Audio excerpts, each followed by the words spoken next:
Oh, well, Did it not play the intro there?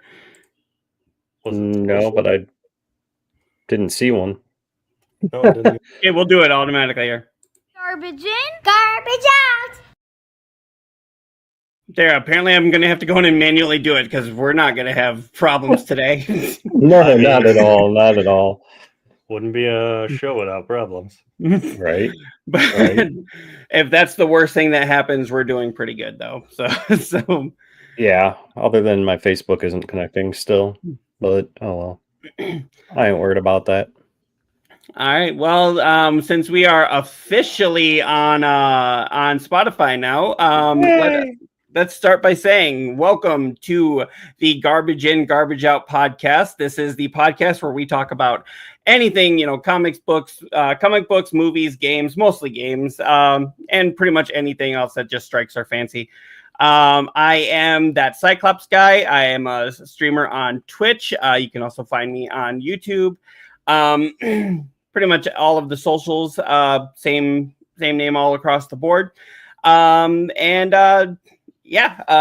know what? We're gonna have to write a script so that we can get a good introduction going here. And live on the seat of our pants. That's how we work here. Oh yeah. And with me are my two co-hosts, Koimiya X and neo-deth. How you doing, guys? Good. I guess I'll jump in here. I'm Koimiya X. Slogan: Dad by day, gamer by night. Sometimes streamer. I have random hot takes that everybody else disagrees with, and so yeah, hopefully we'll get to some of those today. I'll say when his hot takes are on, they are spot on, but other times he's just old man yelling at a cloud. Yeah, pretty much. How's it going, everybody? I'm neo-deth, also a streamer. I'm on Twitch, I'm on YouTube, I'm on Facebook. Yeah, we're all kind of learning from each other here on how all this works and just having fun, right? Mm-hmm. That's the most important thing right there. Right.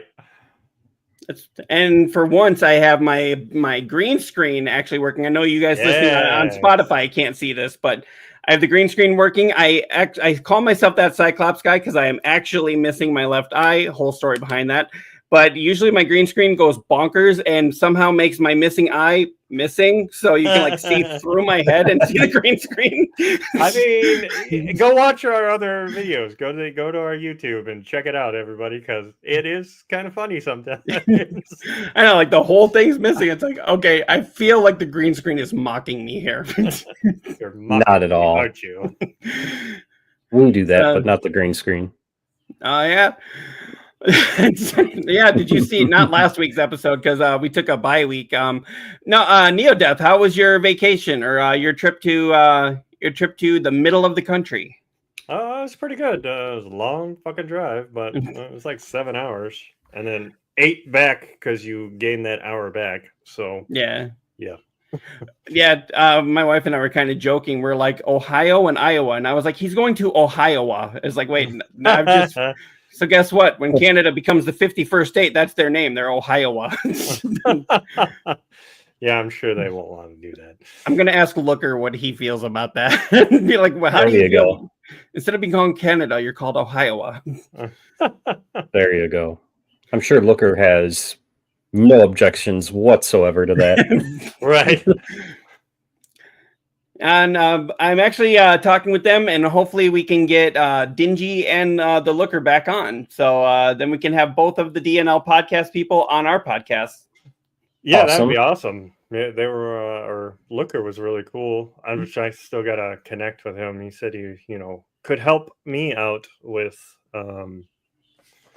getting more people to my streams on Twitch. Oh, yeah. And he was actually serious, not like those people like, hey, come follow me in every single thing. He wasn't, but just blowing smoke up my ass. He actually reached out and said, hey, I didn't forget about you. I said the thing. Mm-hmm. So I've just been really busy since I got back. Oh, yeah. He's I know he's a father and he has a business and does streaming, so it's in a full-time job. So there's a lot that goes into that. I mean, Um, doesn't all of us, like, we've all got some sort of stuff. Ooh, don't do that. Okay, what just happened to you? You just Wrong direction. I'm playing with my fade, trying to get a little bit of that fuzziness off. There it goes. There we go. Now, what's going on, Quimia? I finally got my fucking Facebook thing working. Oh, okay. Yay. So We're all just give like screwing with settings. 5 Pretty minutes of much. just BSing around while we're fixing our stuff. Yeah, making sure every Apologies, feed's everyone. going up.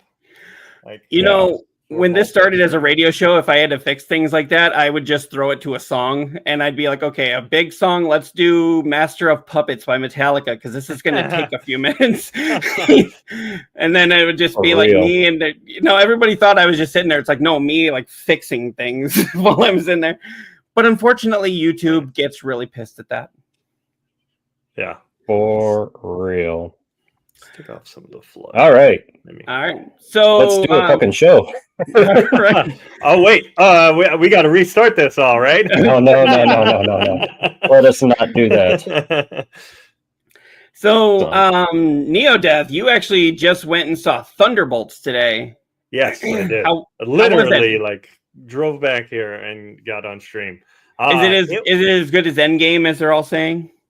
I mean, nothing's gonna beat Endgame. I don't know who the fuck's saying that, but yeah, I mean, it in the line of Marvel movies, recent Marvel movies, I guess. It was actually really good. I didn't know how they were gonna do the anti-hero to hero type thing and get it so that you actually liked them and cared. Like a couple of the I heard there's a throw-offs.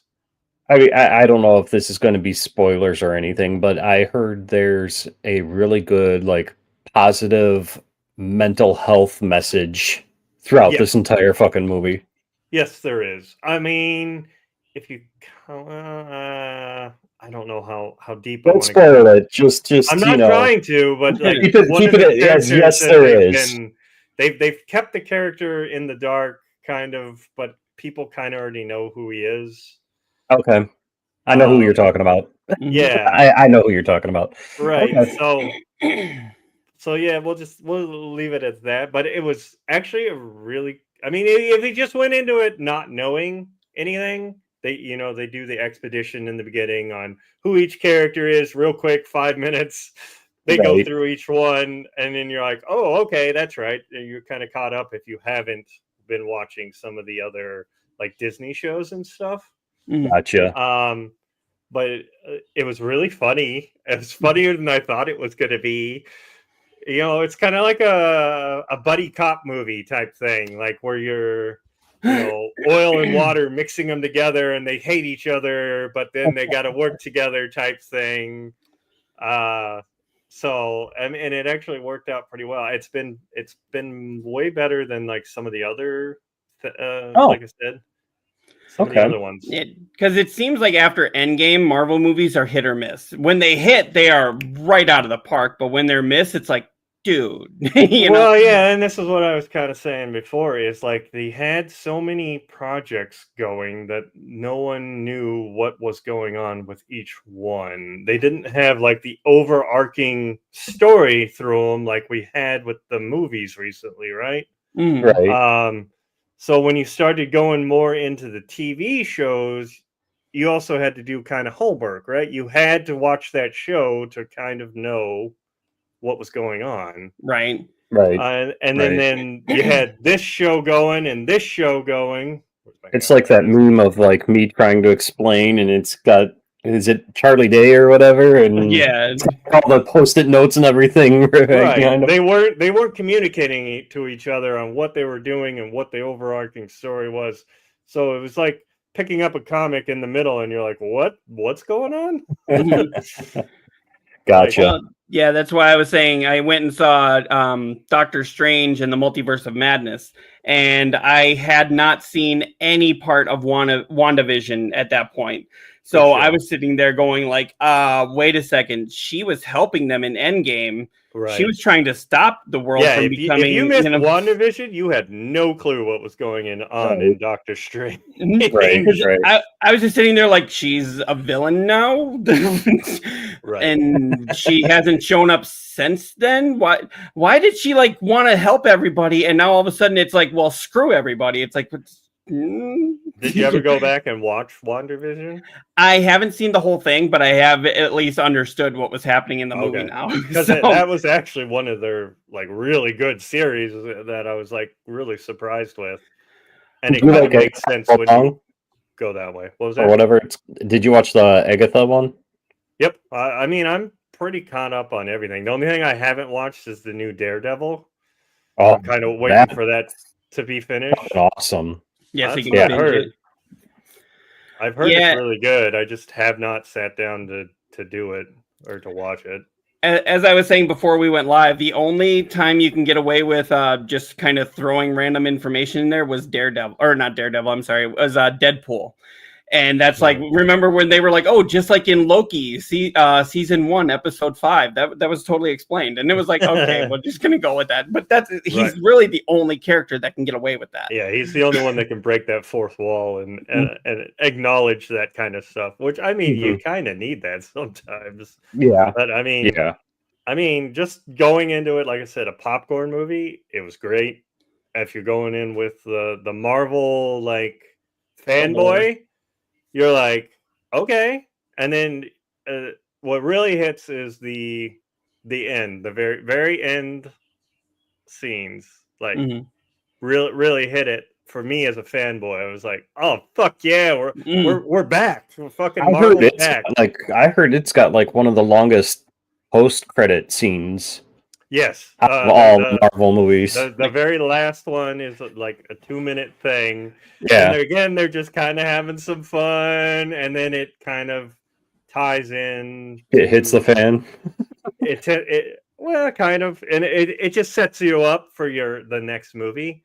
Okay. Which, I mean, is no secret. It's Fantastic Four. That's right. The next movie. So it sets up for that a little bit, which has me thinking, like, how is this going to work? So I'm all pipe. It's got you excited. So yeah, more pumped for Fantastic Four than I was. Mm-hmm. Fantastic Four is one that I think it's always looked good, but I was always kind of like, but how are you really going to follow this up? Because you've had 3 movies before that were, and that's being nice about it. But then it's like, okay, well, I trust that Marvel has 3. Yeah, there was Fantastic. Are you counting the one in the 80s? No, there was Fantastic Four. Then there was Fantastic Four: Rise of the Silver Surfer. Okay, you're going with Rise. Okay, and then there was and then there was the other one. The reboot. Okay, well, technically, yes, they've been 4 then, because they did have one in the 80s that was just terrible. We don't count that one. Actually, if you guys watch on YouTube, there's a guy, Minty Comedic. Thanks for the follow entry. Did I say that right? There's a guy on YouTube. His name is Minty Comedic Arts, and he actually just did a video about the Fantastic Four 1980s movie, and he went through everything, and he was basically like, even Stan Lee was like, "What the fuck is this?" I mean, they also ripped on the original Punisher from the 80s, and I liked that one. I watched that one as a kid quite a bit. It wasn't horrible. Mm-hmm. I can't remember who played. I was surprised Deadpool didn't mention like the old Hulk. He's like, I could just see like when Hulk is like crying over him or something like that, and he could be like, or when Thor was crying over him, or he'd be like, so wait, which Hulk are we going with? Something like that. Right. But yeah, I mean, totally cool movie. Glad they brought it back around. It's not fucking Secret Invasion. How cheesy that one was. In your opinion, this is kind of a Marvel redemption. Yeah, and I mean they've been knocking them out of park, especially with some of the shows with Agatha along and other things. But they took a dip during Secret Invasion. Secret Invasion. That was a terrible show, and the CGI was horrible on that, especially at the very end. So they've definitely gone back up on their production levels. Okay, cool. I'll say after Endgame, there's really just a handful that were really like have to see kind of good, like Shang-Chi and the Legend of the Ten Rings. I really liked that one. That was fantastic. I went It in was good, but it wasn't like he's not like my superhero of choice. Like I didn't know a whole shit ton about him. But think about it. That's how Iron Man started. Not a whole lot of people didn't know much about him, like of the yeah. And I mean, think about it, because I mean, there was always Superman, Batman, Spider-Man. You know, the Hulk. Your main guys, yeah. Yeah. You could also say the same thing about Guardians of the Galaxy. Yeah, like when they heard of them. Yeah, when that was first announced, how many people were like, "Who the fuck are they?" Oh, yeah, who? Right. Yeah, good point. Yep. And hey, Dark Flame. How's it going, Dark Flame? But I mean, because they took a huge chance putting Iron Man front and center, and then took an even bigger chance putting Robert Downey Jr., because as great of an actor as we think he is now, he was a really bad troublemaker at that time, because he was on drugs and he was just getting clean. And then you're going to put him in a huge multi-million-dollar feature like this, and he's going to hold what's essentially going to be a tentpole. That could have very easily crashed. Sorry, the bots are out on Kick today. Oh boy. I already had to delete 3. This is why I need mods. One thing I will say that I'm a little surprised about is that until just recently, I have heard almost nothing for advertising for Thunderbolts. And I was like, is Marvel just putting... Yeah, I was like, is Marvel just putting this out to pasture? And then all of a sudden I started, like, within the last, like, maybe 3 or 4 weeks, I started seeing, like, some ads for it, like, on different things here. But when I saw Captain America, the last one, I was like, wait, they were advertising that one. I was like, yeah, where Falcon was Captain America. Okay. I haven't seen that yet. I'm slacking. I was like, wait a second, they were advertising that like crazy. And I was like, but that's because you had Harrison Ford attached to it. I mean, they also had more known characters. When I went and saw Minecraft with the kids, Thunderbolts was one of the previews on that one. Right. Let me ask you this, Neo, without going into spoilers or anything. Do they fucking explain the asterisks? Yes. Yes, it does. That's the last scene I was talking about. It is explained. Which I have my thoughts on as to what it is, why it's an asterisk, but I mean, you can speculate. I'm not going to tell you either way. Well, no. We'll just. I don't want to ruin it for others. Okay. But yeah.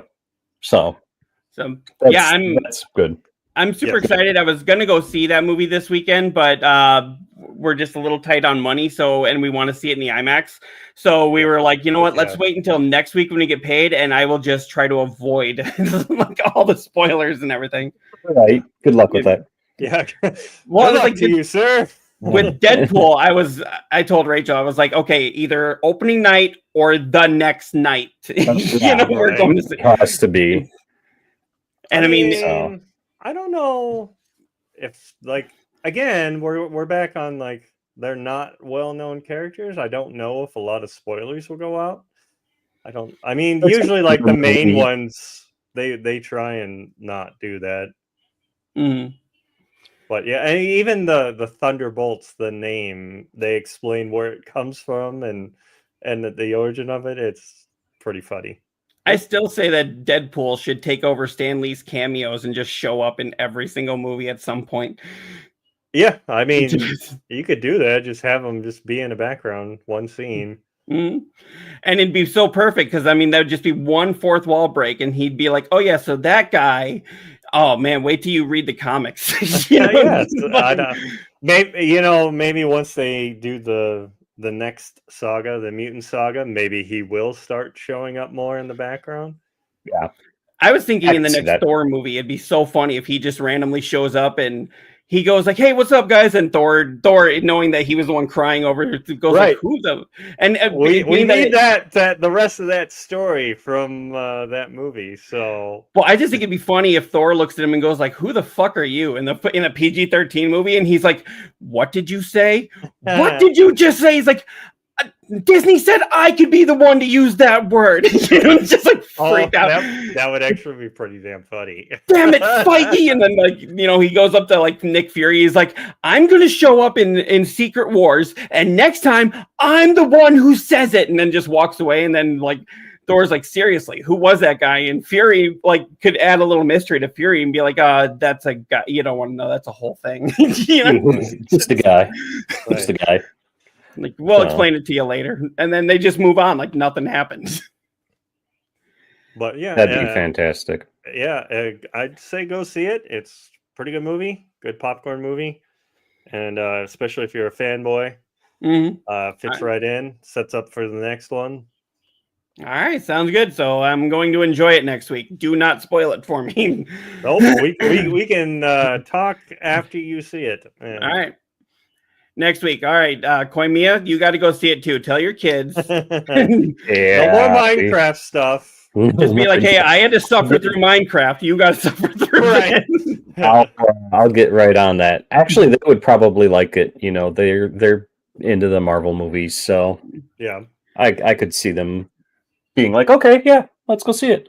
See, your boys are about that age where I hear people go like, I don't know if I want them seeing it because it's PG-13 or, oh yeah, it's Marvel and who cares? You know, it's like, just depends on the parents. The only one that they kind of, we were kind of iffy on was the last Doctor Strange movie, only because it's Sam Raimi and you don't know what you're going to get with him, regardless of the rating of the movies. Right.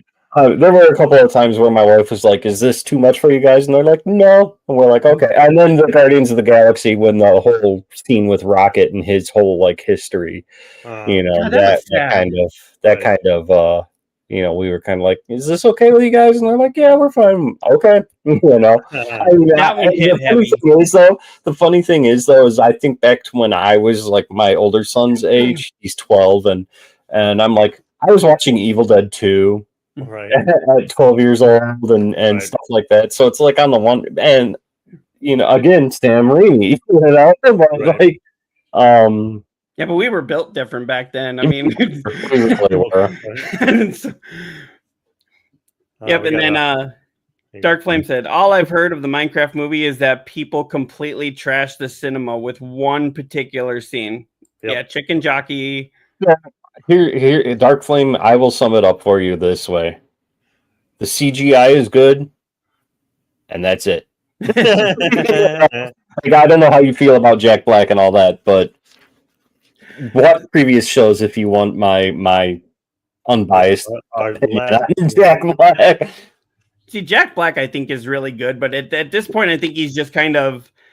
I think he's just found his niche and he's just sticking with it. Kind of like everyone always says Robert De Niro, Al Pacino, they're the greatest actors in the world. And I'm like, they are, but they're always the same, they're always the same intimidating Italian, you know, I'm the macho guy. They're always the same kind of gangster roles. Even when they're in comedies, they're the intimidating gangster role. Are you saying Hook is a gangster? Yes.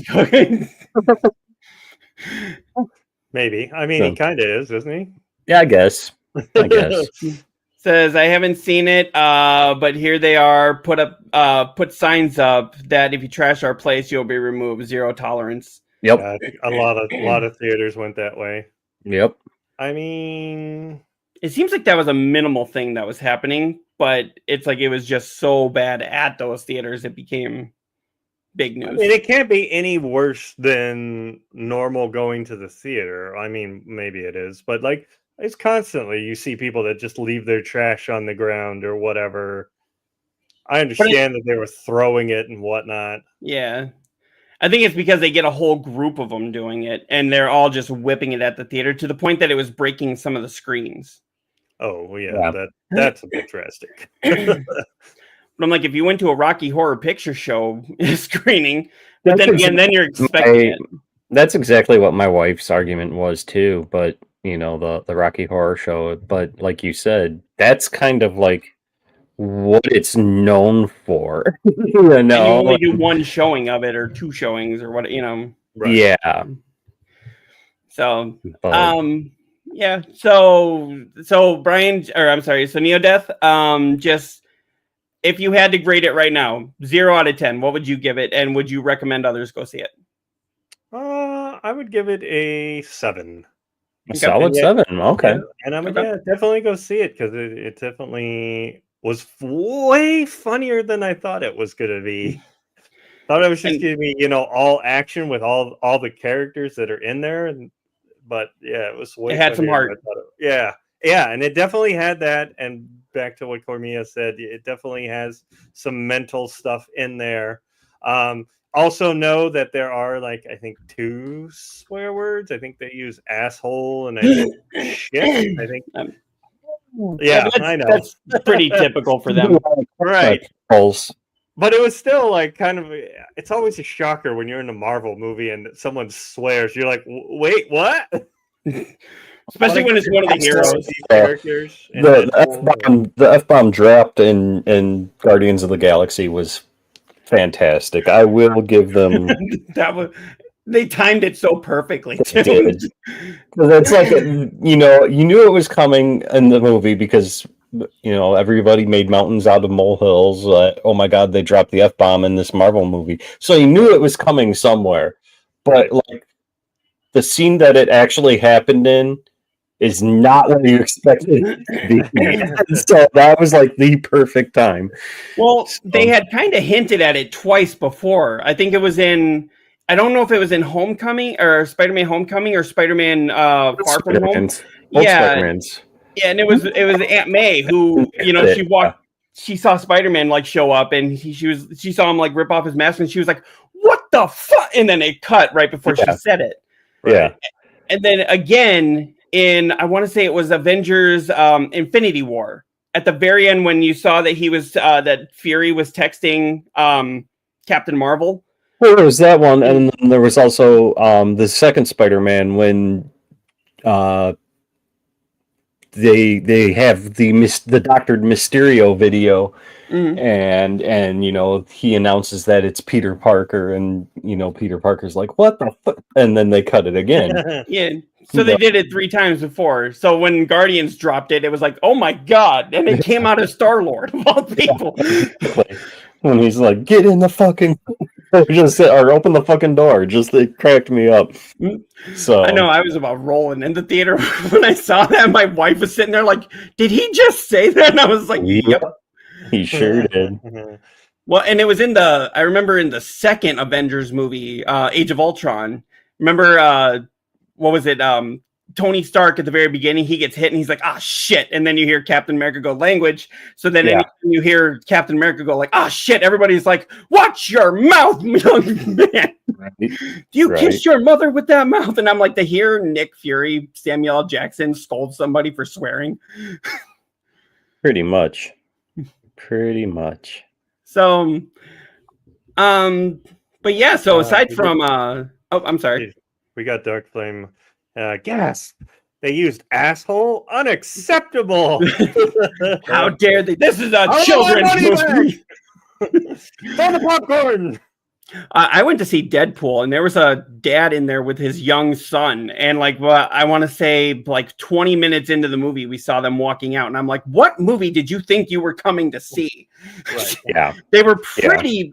And there's signs all over the place. Deadpool is a Marvel movie, but not for kids, da-da-da. Right. And I was like, they were pretty clear on that.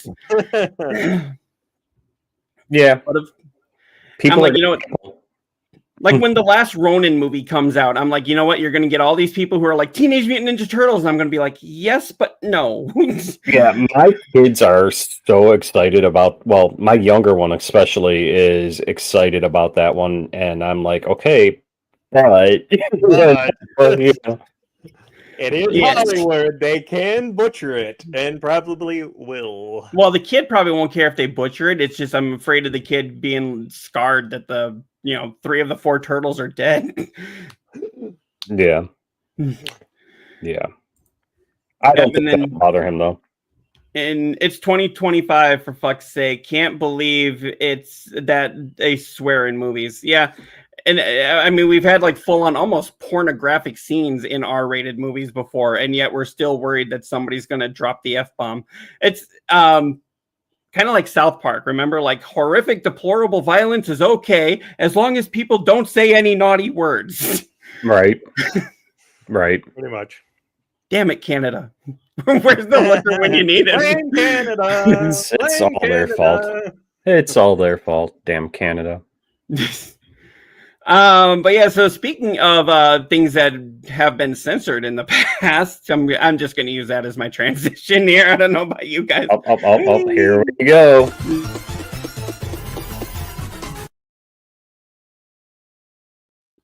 So we have Grand Theft Auto 6 was actually just postponed by almost a year. Actually, a full year. Full year, yes. I was going to say almost a year. It is a year. It is a year. Well, May 7th. So yeah, it is a year. May 7th until next year. And it was like, we were so excited. They gave us a release window of 2025, never dropped another screenshot or anything. And now they're saying they need another year to work on it. And I'm like, haven't you already had like over a decade to work on this? Yes, that was the thing I was talking about before the show that I said I'll save it for the show. You know, initial development for this damn game started in 2014. So, oh, Eric, thank you. How you doing tonight? But you know, so initial development started on this thing in 2014. It was leaked in September of what year, and then officially announced after the leaks. You know, so to push it off another year, we're getting to be Duke Nukem Forever levels here. We're getting to be Elder Scrolls 6 levels here, you know, and it's like Half-Life 3. Yeah, which we'll talk about later. But well, what's kind of funny is that 2K owns Rockstar. 2K also owns the Gearbox, which is developing Borderlands 4, and a lot of people thought that game was, and we're going to talk about that game later. What a segue here, folks. Yeah, but they thought that game was being pushed up because of the release date of Grand Theft Auto 6, and they instantly said, no, that's not the case. So everyone was like, oh, so Grand Theft Auto is going to be a Christmas game. And then just a couple of days later, by the way, it's not coming out for another year. So I had mentioned this before, and I know I've discussed it in messages with you guys. With this game now being pushed back another fucking year, are we going to reach a point where hype turns it into what's the term I used? Where like you can't live up to the hype. It's not going to live up to the hype, and the game is going to actually, people are going to be like, this game sucks. You know, is the hype going to be so overplaced that it's not going to live to its expectations? It's hard to say. Grand Theft Auto always hits expectations, always knocks it out of the park, but we've never had to wait this long for a game. Right. And we've never had Rockstar or any developer string us along for this long, being like, I mean, how long was it before they even announced that it was in development? Resentment. And then it was like, resentment was the term. Yeah. Then it was 2 or 3 years before they even gave any screenshots. And then it was like another year before they gave a trailer. And now it's been over a year and a half, almost 2 years since we had the said trailer. Well, I mean, since then until now. What is it that you want? Do you want phenomenal graphics, a good story? Like, what is your resentment? Or is it just going to be, it's just not going to live up to it? Looker is here. How you doing, Looker? How's it going, Looker? Thank you for joining us. With Grand Theft Auto, they kind of hit all sides of that. They always do. I mean, think about it. When it went from Grand Theft Auto San Andreas to Grand Theft Auto 4, that was a huge leap in graphics. It still wasn't necessarily photorealistic, but it was a huge leap. Now they're saying, my buddy on the he's watching on Facebook side. He says they're going to delay it until the new gen consoles and raise the prices to $200. Maybe. I mean, I wouldn't put it past them. Well, one of my other friends, I had sent him a message, and I had said, you know, about it being a, resentment. Mm-hmm. Well, I mean, but think about it. When Grand Theft Auto 4 came out, did it hit all expectations? I know it hit sales expectations, but that was really the more depressing entry in the game. And that brought a lot of people in because they were like a realistic story. But then they were like, yeah, but I want goofiness, you know? I want to say the last one wasn't as good story-wise. In my opinion, I didn't even finish it. Like, because like you had like 3 different characters you were trying to follow, and then you could Too skip much. through each It was one. It was too just much. it was way too much stuff to do. Almost kind of like Valhalla, Assassin's Creed Valhalla. There's just too much shit to do in that game. Well, That with you're like, okay, I'm never gonna get through this. Yeah, with GTA 5, I had to play that like 3 or 4 times all the way through the story to understand everything that was going on. Once I understood everything, I was like, oh my god, they've actually weaved an amazing story here. Okay. And then not only that, but I also played a lot of the Grand Theft Auto, or at least Grand Theft Auto 5. There's almost a whole nother story after the credits. Right. Yeah, so it's almost like you're getting 2 games. And then once I played all that, and I was like, okay, now this makes more sense. Now this makes more sense. Now this makes, and I know Rockstar does that on purpose to keep replay value going. But and then they gave 3 different endings too, depending on which way you ended it. Mm-hmm. Okay, but here, let me ask you this, because my friend, when I had messaged him about the resentment, he said, I think, I'm quoting him here, I think this is one game immune from overhype, because at the end of the day, it will be an open world sandbox MMO. No one will care about the single player. Now, Cyclops, I know you're a big single player guy. How do you feel about that? I don't think that's true. I think a lot of people do care about the single player. And this is going to be one that sells well with multiplayer and single player. I honestly... I don't necessarily fully agree with that. I see where he's coming from, but I don't necessarily agree with that. Yeah, but it's not really what if they're trying to push it more MMO, kind of like they started on 5 after it came out, they all of a sudden switched gears and turned it into an MMO. If that's how they're going to try and like get people to buy their stupid shark cards and invest more money into the game. Get rid of those shark cards. Release the game, on 4 different consoles or whatever the fuck. Like, so, I mean, the other problem with GTA also is you get into the game and you're like driving around, you're like, fuck it, I just want to start mowing people over. So you spend like 3 hours doing that, stealing cars, whatever, just doing the worst shit ever. If you watch my streams, I will do that. I got a mission to do. Fuck. Reload. I did that on both Grand Theft Auto and Spider-Man. If you've watched any of my streams on those, I will just swing around the city as Spider-Man and I will take care of none of the actual things. They'll be like, Spider-Man, we need you over here. And I'm like, cool, I'm going to the other side of the map. You sure do. You sure do. And Grand Theft Auto, it's like, you can tell when I'm bored playing a game, but I still want to play it when I start trying to follow the actual traffic laws in there. That too. You just get bored. You're like, yeah, let's actually, stop when they tell me to stop and shit. And then somehow the people are still yelling at you and they're like, move that piece of shit. It's like, dude, it's a red light. What are you doing? But yeah, it was kind of surprising because they've been, sorry, go ahead. Yeah, just put up another comment from Dark Flame. Yeah, okay. After Grand Theft Auto 5, which was such a big hype, and the amount of glitches and whatever still in the game, I was like, what the fuck, you guys been doing all this time? So I'm not hyped for 6 at all. Oh, I'm sure it'll be buggy as fuck. Because they're not going to get enough time probably to, or maybe they will. Maybe that's what this whole year thing is like, is to get the glitches and actually play test it. Because a lot of the games coming out nowadays, they don't get the play testing that they used to, and you get a lot of those bugs day one. And when it goes gold to when it comes out, then they have to do the day one patch just to get rid of the rest of the. Or not rest. Some of the usually shit. Like another fucking 40 gigs. Right. Just to fix what you couldn't get do you done. think this game is going to be? Like file size wise. A full terabyte. Right? Most likely. You're going to have to buy an external hard drive just to play the damn thing. Which you remember it happened actually for, was it 4 back on the 360? Like they did not have, you had to have like extra space to play the damn game or something.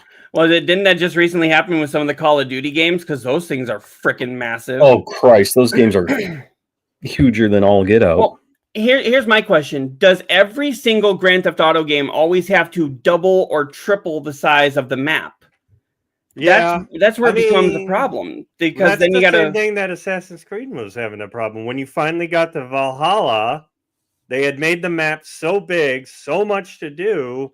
It's like, Well, okay, you can still have a smaller, decent sized map. That's why I like Shadows. It's not like huge. Like you're like, fuck, I'm never gonna get across this map.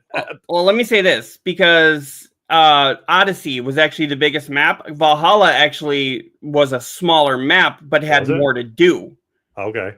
and it Yeah, maybe it still was Odyssey felt I'm bigger. thinking about. But yeah, they were. You don't need to just keep bigger and bigger and bigger. It becomes too daunting. I feel for most of the players, especially me, where I'm like, I don't even know where to begin on some of this shit. And then you got quests just popping up left and right. You're like, well, what do I tackle? I know Red Dead had the same problem, because it was like, I know it's kind of fun to go and explore that world, but it was like, do I have to stop every 5 minutes because some dude got bit by a snake or somebody's wheel fell off the wagon? Or yeah, you got to escort someone to a town or whatever. But yeah, so with Grand Theft Auto, though, they said that 2K was saying that they fully support Rockstar Games taking additional time to realize their creative vision. Grand Theft Auto 6, which promises to be a groundbreaking blockbuster entertainment experience, and that came from Strauss Zelnick, the CEO of Take-Two.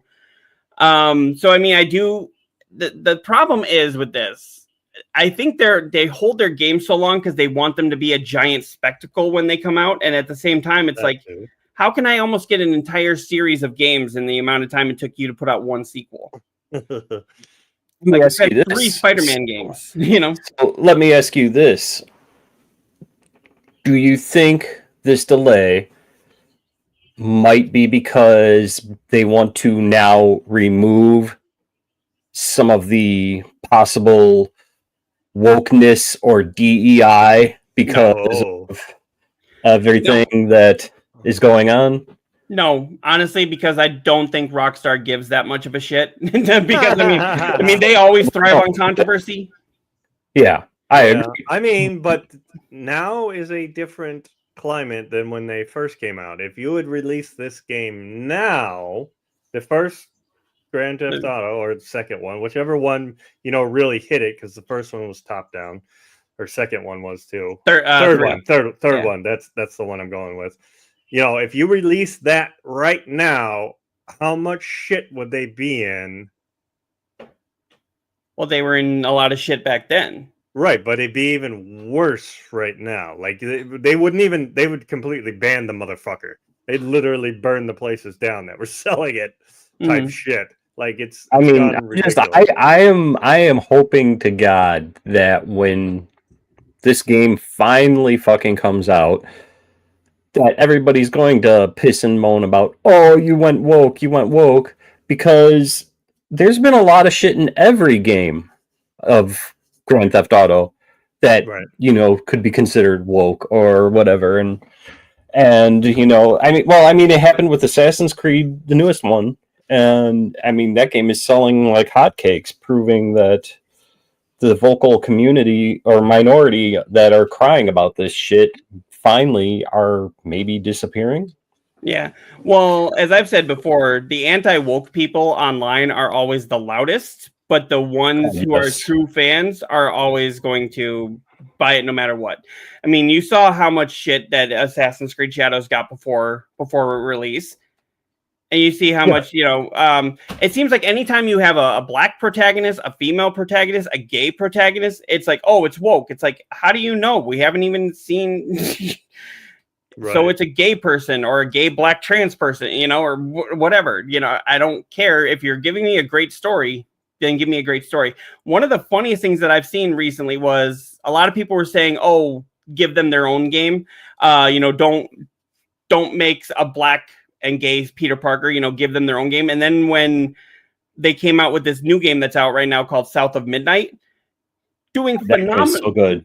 It's doing phenomenally. And it was like, it's an original story. It's an original character. It's original everything.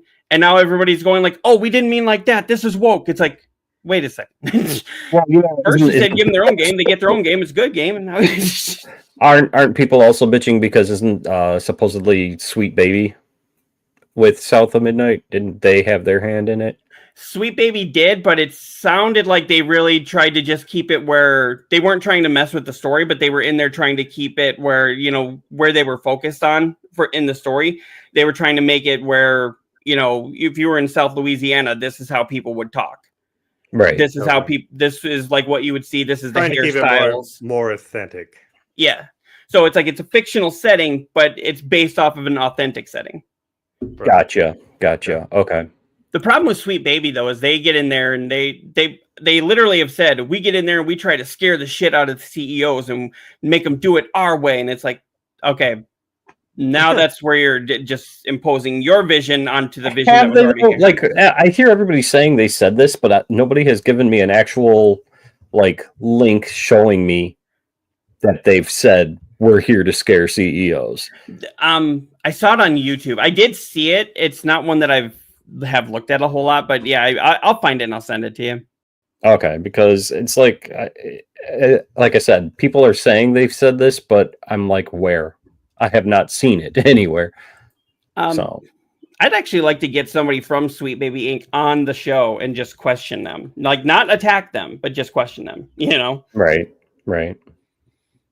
And yeah, there was one where they said they wouldn't hire like white males, and I was like, I have not seen an article that has said that. Right. Yeah, you know, it's like, I mean, if they did actually say this shit, okay, fine. But you know, Sweet Baby seems like it's one of those that people just want to shit on for the sake of shitting on, and so, you know, I want proof. Right. I mean, if they did say we're not going to hire white males, okay, that's a legitimate reason for an argument to shit on them. But just to scream, "Oh my God, Sweet Baby's touching this game, I'm never going to play it." Okay, well, you're a fucking sheep. You know, you're a moron. It's like, how many bad people have worked on these games before? You know, right.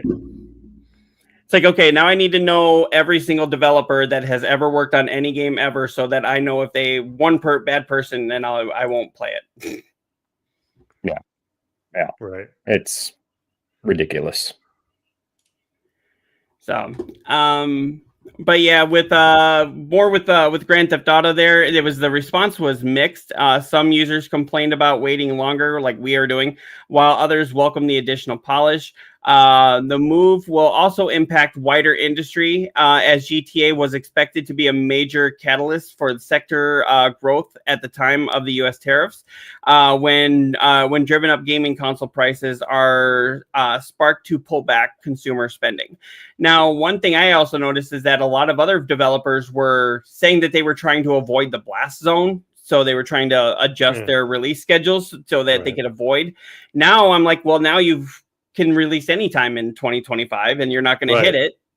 But now you got to readjust your 2026. I was thinking about that too, though, while I was in the theater. I'm like, you know, there's always movies that always like release kind of around in the same time. And, you know, they don't always like just bomb out. Just depends on how good your fan base is or whatever story you're trying to tell. Right. If you get a good story, people are going to come and they're going to watch it or play it.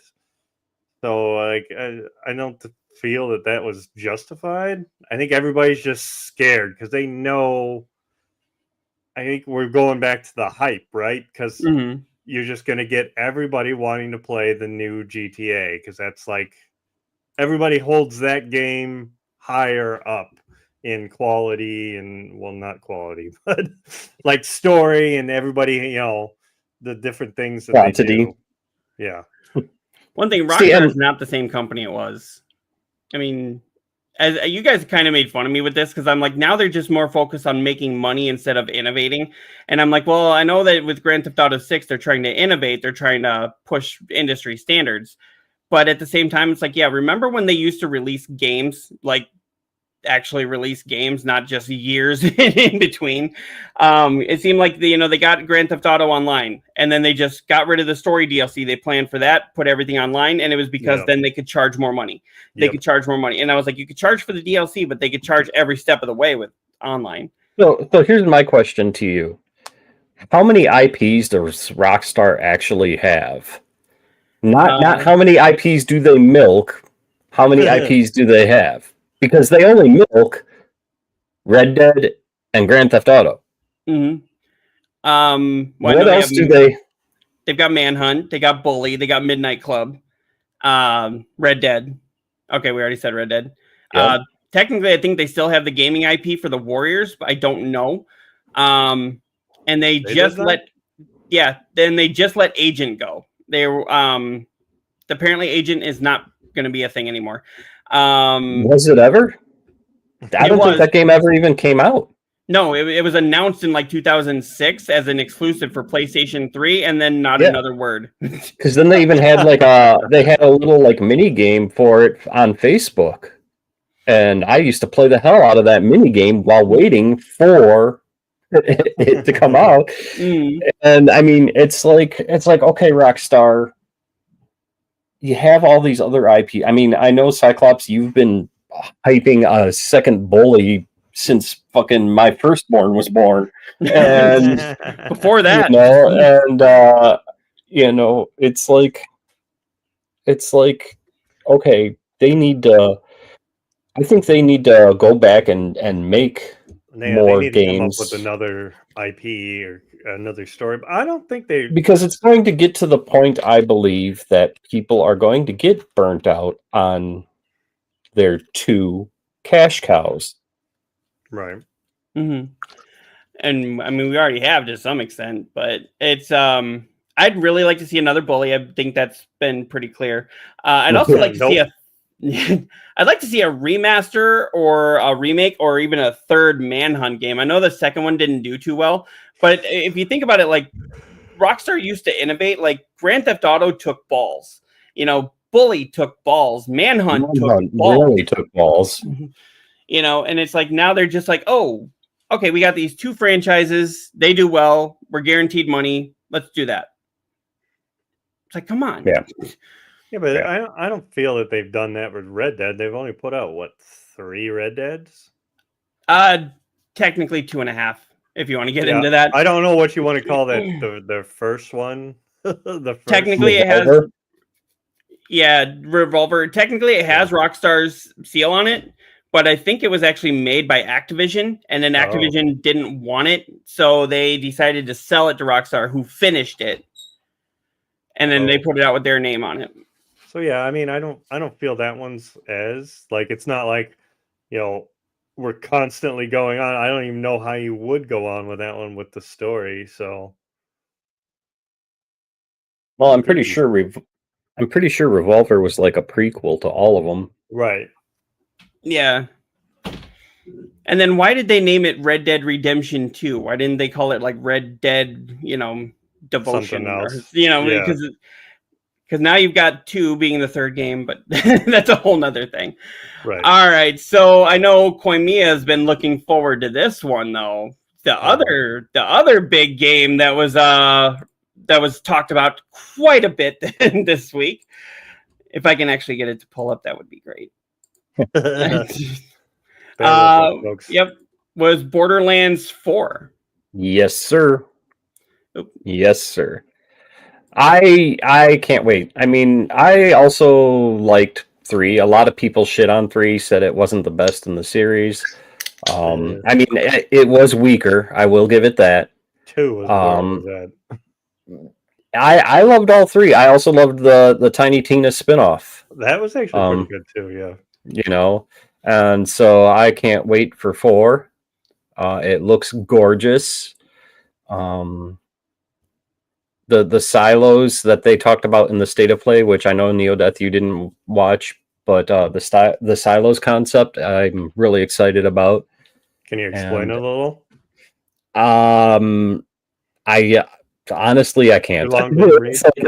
They're kind of like live quests. They kind of like just pop up as you play, and it's kind of like they you could just be running around on the map, and it'll open up the map more, and it's go watch the state of play. That's all I'm gonna say. But Yeah, that's what I got running here in the background here. But, Yeah, Yeah, but you we can can't play. watch. You can't watch the whole 20 minutes. right. right.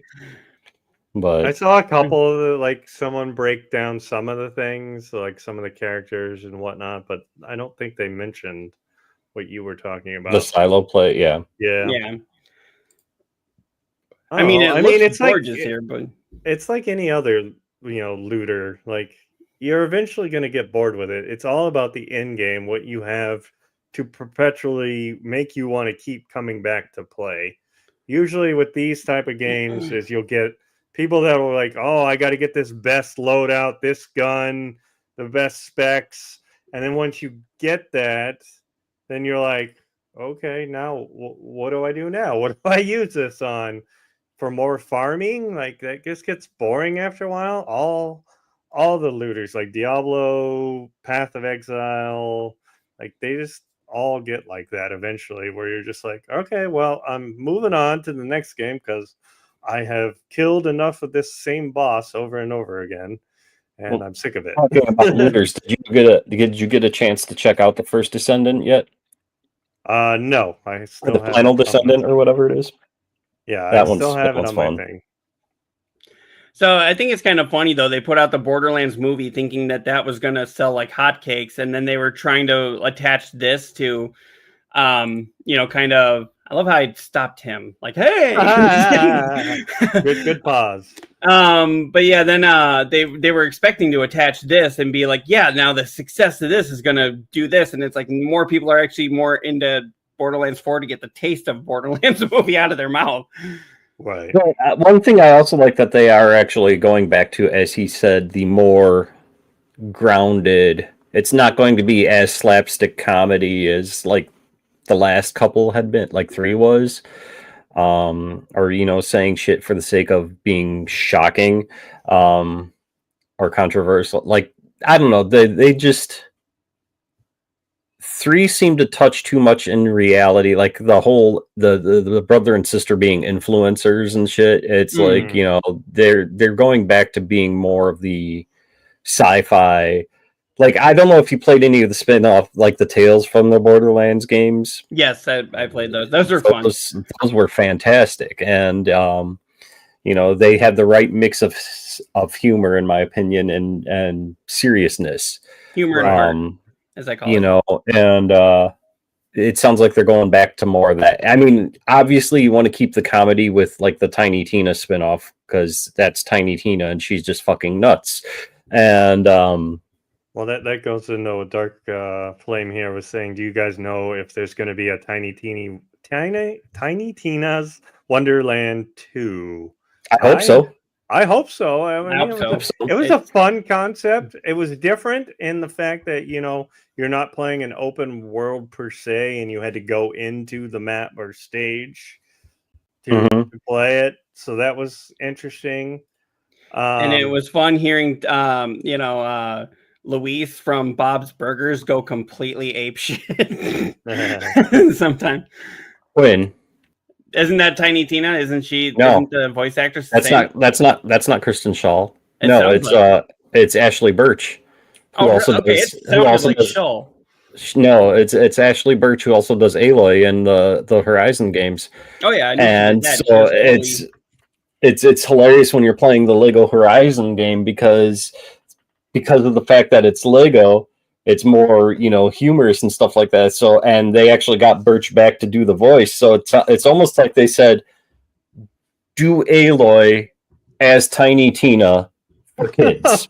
And so it's hilarious. But no, it's not Kristen Shaw. It really sounded like, okay, I'm off on that. I will admit that I am wrong. Okay. But yeah, I haven't heard anything officially, but I'd be interested in doing another one of those. Yeah. I would. I just like the concept of, kind of D&D plus looter shooter. It was a pretty good concept. Yeah. So kind of going back on with what Kotaku is saying here. So there's like 13 things that they've learned from this whole thing. I'm not going to go through all 13 that they put here, but Pitchford claims that Borderlands 4 is going to have a more grounded tone, like we were talking about, the harkness back to the original games. Two of the vault hunters in the game were given names, and we learned more about them. Vex is a powerful siren with a ghost tiger that she can pet and use in combat. While Rafa is a former I forget how to say this word, Tedior soldier, who uses the advanced tech fights. And then also, I mean, there's a lot of things. Definitely check out this article. I'm not going to go through everything, but yeah, the looter shooter will support crossplay at launch, which is always a good thing. I always kind of wonder why Sony was like so hesitant to jump into that. It was like, I don't know.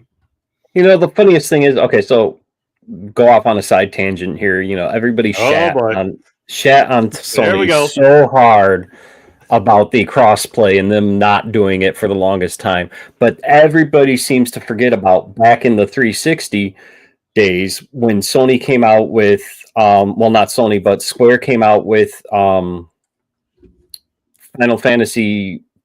Which one's is it 14 that's online? Yeah. For the longest time, that was crossplay of just PlayStation and PC because Microsoft and Xbox didn't want to do crossplay because they were worried about their players mingling with PlayStation players and all of that. So for the longest time, Square did not. I mean, they finally brought Final Fantasy 14 out to the Xbox, like 2 years ago, if even, because now, you know, crossplay is the cool thing to do. Right. But Xbox initially did not want to allow crossplay for Final Fantasy because the same line that Sony used that they got shit on for, you know, we are concerned about our players playing with other servers and other players. Microsoft used the same exact fucking line, and nobody batted an eye. Mm-hmm. And so, you know, that just yeah, you know, but it just seemed like it was so weird, like they were finally on for it, and then Sony's like, well, now I'm not going to do it. You know. yeah, and you know, and Sony got shit on, but when Microsoft did it, everyone understood. Yeah. So, but anyway, small tangent there. Small tangent. It's all right. Just a small one this time, guys. Just a small one, yeah. Not my. That wasn't one of my hot takes. That was just a tangent. Thank you, lucky stars. When he decides to go off on some tangents, it's hold on to your fucking hat. Yeah, but you guys love me for it. Speaking of hats, Koimi, or neo-deth, where's your hat you said you'd wear this week? Oh, shit. You're gonna love this. I don't know how my headphones are. Is it a top hat? I hope it's a top hat. Didn't he say he was going to wear a top hat? Yeah, I thought so, because Looker was going to give you a top hat. The monocle, I hope. I don't have the monocle. I used to be known as Hat because I used to wear a top hat when I went to shows. There we go. Oh my god. That's perfect. All right, we're clipping this one. You must wear that every show now. So if you're listening, if you're going to be listening on Spotify and can't see this, he's wearing a Harley Quinn jester's mask type hat combo, and it's fucking gorgeous. This is the new Koimi, I'm sorry. This is the new neo-deth. Yeah, I was gonna say that ain't me. So we need to come up with something though for like everybody. Like, okay, so you know, neo-deth's now got his hat. Cyclops, you're gonna wear your a new monocle. I still think you need a monocle over your non-eye. You know, that would be hilarious. And me, I don't know. Shave. Not wear a hat. Dark Flame came in and said every show, different hat. Possibility. It's a nice little thing. It could get people watching. How about we all drink something that can be shown through the green screen? Like apparently this thing can. Yeah, your can of 7-Up there. Yeah, this is actually I know they're not a sponsor, but this is the zero sugar tropical blend that they have.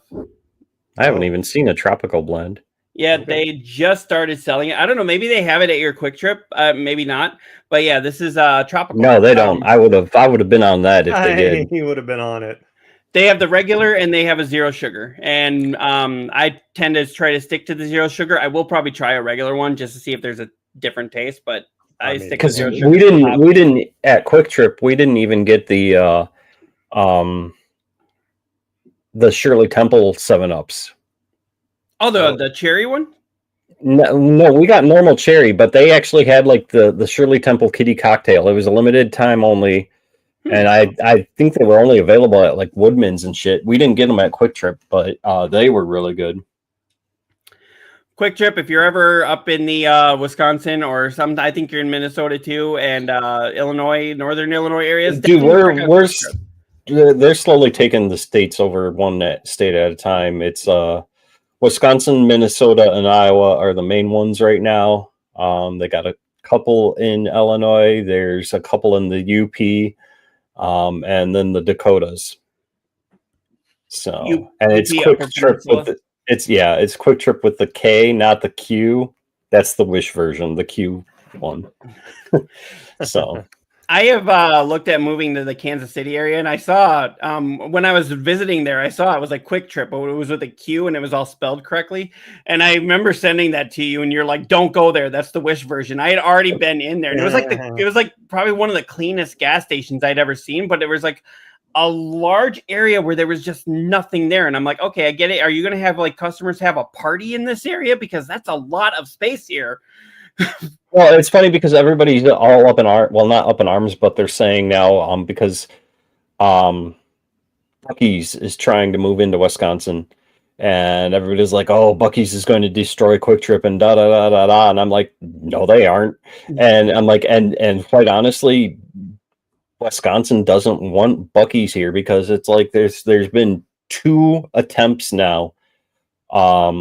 Where the first one that they were going to build got shot down completely, and now the second one, the city is suing basically Buc-ee's like for the zoning contracts or some crap in this second. Like every attempt that Buc-ee's has been making to come to Wisconsin is getting shot down. I will say I've been to a Buc-ee's, and Buc-ee's is fucking phenomenal, but it's like it's its own thing, you know. I'd go to Quick Trip because I like your guys' style and I like the convenience and I like everything of it. I go to Buc-ee's. The closest one here is about like 2 hours away, but if I go to Buc-ee's, that's because I want the experience of going to Buc-ee's. It's a gas station. There's a new one coming out here called Sheets. That's supposed to be like really good, like food. It's made to order food. It's literally like right down the street from me that they're putting it in, and another one. And I'm like, I've never even heard of these, but they're all of a sudden moving around. I know of them too. Yeah. Buc-ee's, if you ever get a chance, you definitely go because it's an experience, but it's not a Quick Trip killer. I mean, it's kind of like Come and Go. Like that's another one you go in there for the thrill of saying you've been there. Right, or you get one of their shirts. Yeah. Which I think I read that they're trying to change the name, which I mean that's kind of defeats the purpose. Yeah. I remember I think I posted it on social media on Facebook. When I went into a Come and Go, and I think I've actually sent it to you, Koimiya, going like, "Hey, check out the name of this gas station because it's spelled KUM with the ampersand sign go." And I was like, "This is not right. This does not seem." I mean, they knew what they were doing. It gets people talking or whatever. It gets people coming in, even if it's just to buy a shirt. Like you just made a sale that you wouldn't normally have. So. But yeah, so back on Borderlands though, Borderlands 4. I know Connor, I'm gonna say that. I apologize, Koimiya. You're really excited about that, Brian. neo-deth and I are kind of like, we're excited, but whatever. But at the same time, it's kind of interesting that a lot of people were thinking that got moved up, that the release date for that got moved up because of Grand Theft Auto 6. They said no, and now they actually did a whole article on this. Why did they move it up then? So from what they're saying here, it was moved up because they have confidence in the game, not GTA 6's theoretical launch. Now, this article came out before they announced that GTA 6 was pushed back. Right. But yeah, it's not the reason that they moved it up. They actually just have confidence that they'll be completely done getting all the bugs out a week early. Oh. I mean, it's not like a major move up either. It's only, what, a week? Yeah, I thought it was supposed to come out like, am I wrong? I thought it was supposed to come out at the beginning of October.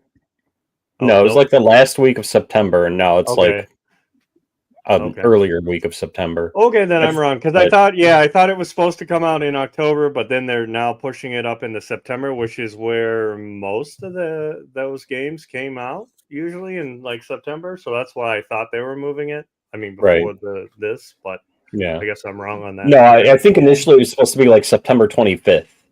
Yeah, and yeah, it says it in the article, 23rd, and then 23rd. Now it's going to 16th or whatever. Yeah. But yeah, they said here, we're super confident in the game. We are ready to launch early, so there was no sense in holding out. The sooner we launch, the sooner we'll also get feedback. We listen and learn, and are excited to get a bite at that apple as we are working on exciting post-launch efforts. Yeah, I can't wait. I can't wait for the duping. I mean, what? Right? Hell yeah. I mean, that's why I play those games. It's like you can dupe, or you can cheat. You get overpowered weapon and just go nuts. Mm-hmm. Yeah, definitely. And then maybe I know neo-deth. I did find about the company suing Nintendo. Okay. Perfect. I found it here. So, because there is actually no good way to do this other than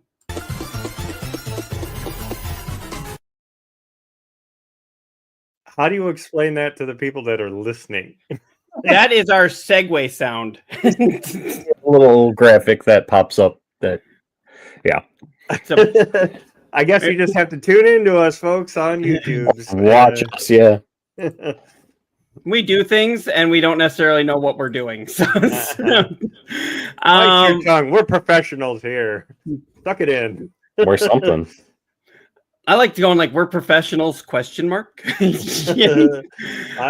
just think of the Ghostbusters when they first show up and they're like got their hands on their belts. We're professionals. Suck it in, folks or guys. But yeah, the company that leaked Switch 2 is being sued by Nintendo. Genki used Nintendo's trademarks in violation of Nintendo's rights. And if you violate Nintendo's rights, they will come after you. Oh yeah, with a huge fucking hammer. It seems like Sega, if you violate theirs, they're going to be like, "Hey, you made a cool thing on based on our stuff. Come work for us." Nintendo's like, "Hey, you made a cool thing based on our stuff. You're going to jail forever." We'll see you in court, asshole. It's like Charlie had said at one point, it's like Nintendo is like one of those like, hey, we make family games that everybody likes, but if you make your own. Pretty much. Yeah. Pretty much. But yeah, it says here, remember when Genki, the accessory maker behind products like the Shadowcast and SavePoint, showed off a mock-up of the Switch 2 at CES earlier this year, stealing a march on Nintendo's official unveiling? Well, it turns out Nintendo itself wasn't too thrilled at that surprise being ruined and is taking Genki to court. I'm not sure if I'm saying that right. Is it Jinky or Genki? I have no idea. No clue. Yeah, in the document spotted by Oatmeal Dome, because that sounds fun. Nintendo claims that Genki demoed and promoted unauthorized purported mock-ups and rendering of the Nintendo Switch 2 and its accessories at CES, infringing its trademarks. I mean, it wasn't just that though. It was also like you were getting like official leaks from wherever it's being made also, Mhm. like beforehand. So they literally had to put something out, or they were just going to be left with their dick in their hand. Like, yep, that's our system. We have no information on it. Yeah, their CEO, Genki's CEO, Edward Tsai, is also charged with showing 3D printed mock-ups and claiming that Genki had no access, or I'm sorry, Genki had or had access to an authentic Switch 2 on which Genki based the mock-ups renderings and 3D printed mock-ups. Nintendo adds that Genki purportedly confirms specific highly confidential designs and functionality of the not yet announced at the time anyway, Nintendo Switch 2. Right. Yeah. So it sounds like they're going to probably be in some real bad hot water there. Definitely. Especially, I mean, didn't Nintendo go after? It wasn't Doug Bowser, the guy that works there, but it was another guy with the last name of Bowser. That was like that was on YouTube talking about Nintendo, and I think they went after him, and they actually won. It was like some sort of smear campaign that he was running against them. You got Dark Flame here saying, "We make games for the whole family. Creates Mario Kart and Mario Party." Yeah. I mean, the whole family can play those, so they're not. Yeah, but I don't know if you're going to stay a family. Especially in Mario Kart, if you get that blue shell, we are. We a boxing. Yeah, I remember. What was it? It was I think we were at my wife's brother's house or something like that, and we were playing Mario Kart, and I was right behind her with the blue shell, and she was like, "If you launch that at me," I was like, Now I was like kind of looking at her brother, and then we were like, "Do I do it? Do I do it?" I'm not sure if I should or not. Of course, she ended up hitting a wall, and then I launched it at my nephew instead. My nephew was just like, "Ah," I was like, "See, he at least got an awe out of it. You would have been like screaming and swearing and crying." Right. Let me see if I can find this. Nintendo sues Bowser. Just Bowser released from prison still has to pay Nintendo $10 million. Okay, I did find it. Was that the ROMs person? I think so. All right, let me pull this up here. Yeah, Bowser released from prison, which sounds funny. Still has to pay Nintendo $10 million. Yeah, hack seller Gary Bowser says Nintendo can take 25% of his monthly income. The man sentenced to prison for 3 years for his role in a Nintendo Switch hack selling scheme has been released early. Yeah, but he says that he will have to pay Nintendo a portion of whatever income he makes every month for a very long time as part of a $10 million settlement with the company. Now, here's the thing. Nintendo doesn't need this guy's $10 million. I think this is more just they're trying to make an example out of him. Yeah, they're definitely making a. I mean, he's never ever gonna pay that off, right? Mm-hmm. No, unless he was like a movie star, or came up with something else. But yeah, like he's never gonna make it. Mm-hmm. Especially, I understand you being like protective of your IPs, but like if your fans want it, re-release these games. Like a lot of these things are so you can play the old games, and then here you are online, and you've just like trickle them out. Here's a couple games. Oh, we'll hit you up in 2 more years. We'll put out some more. Like motherfuckers, I want to play these games. Mm-hmm. I got that feel. I want the nostalgia of playing it on a big screen and it not looking like crap. If I want to play the absolute best of the Friday the 13th games, oh yeah. Hey, we also best buyers. I don't know how to remove those. I go in and I know that I can. You have to go into your chat and just delete it. Yeah, but then there's always something new that comes up like the next day. Oh, of course. I've already deleted like 3 or 4 kick bots. Oh, just today? During this show, yeah. So, Neo, you talk about nostalgia and playing it on the big screen and not looking like crap. Have you played the Oblivion remaster or remake, depending on your point of view? No, I have not.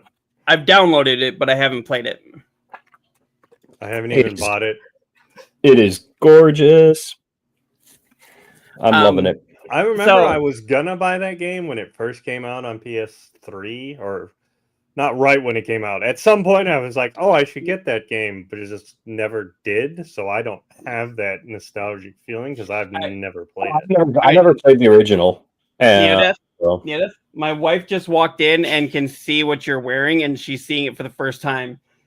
Here, you can step on camera over here. Even though we're on Spotify, they can't see you, but they can hear you. They said I had to wear a hat. Here's my hat. Right there's the camera. She's like, what the hell are they wearing?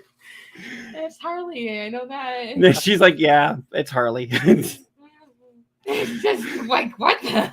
She walked in. She was not expecting to see you on the screen here and on the screen over here going like, what's he wearing? We told him he had to wear a hat, and we said it had to be a top hat, and that's the best he had.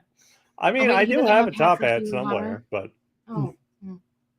Somebody needs to go GameStop or something. Somebody needs to go to GameStop or something. Dark, that's like you have to do it because of the things that you can do in the character creator.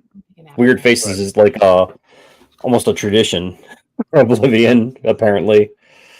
So yeah, I've seen it played. I have not played it myself, but I do have it downloaded on.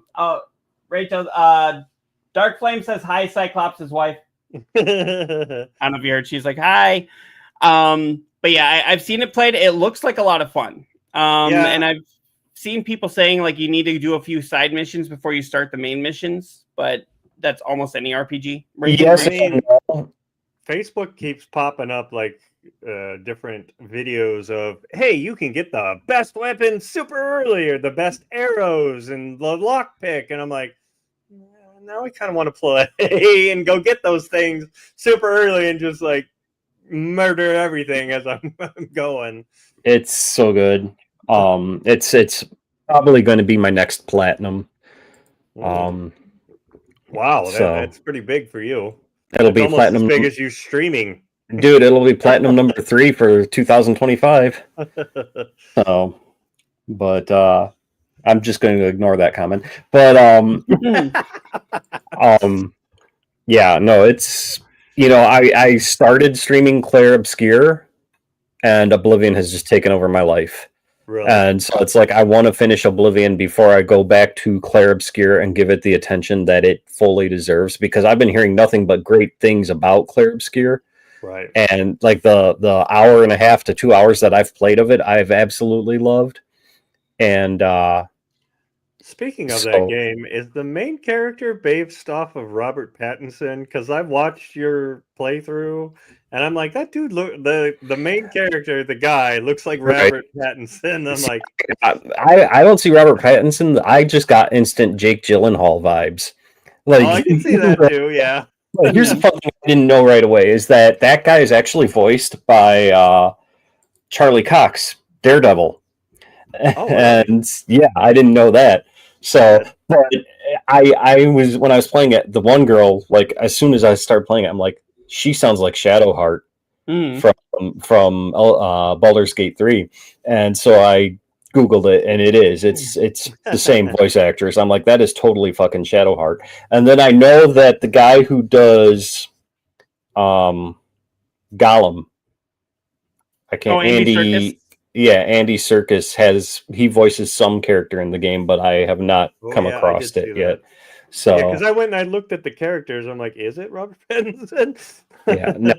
no, but yeah. So yeah, with you guys talking about Obscure, which is Expedition 33. I actually just saw here just recently that if I can, stop that. Sorry, I had it up for you. You literally had it up, but sorry. I'm doing the things behind the scenes. You worry about your stuff. Okay. French President Emmanuel Macron gives a shout out to Claire Obscure Expedition 33 on Instagram, saying, "You are a shining example of French audacity and creativity." Now, when the president of the country is praising a video game, right? and not just shitting on it like a lot of them like to do. You know, this is that's actually pretty freaking huge. And who knows if this guy's actually played it? I'm assuming maybe he has, or at least some people in his organization have. But still, 14 years after Polish Prime Minister Donald Tusk presented U.S. President Barack Obama with a copy of The Witcher 2 as an official diplomatic gift, which is freaking awesome, I think, on its own. French President Emmanuel Macron is getting in on the recognizing of cultural value of video games actions.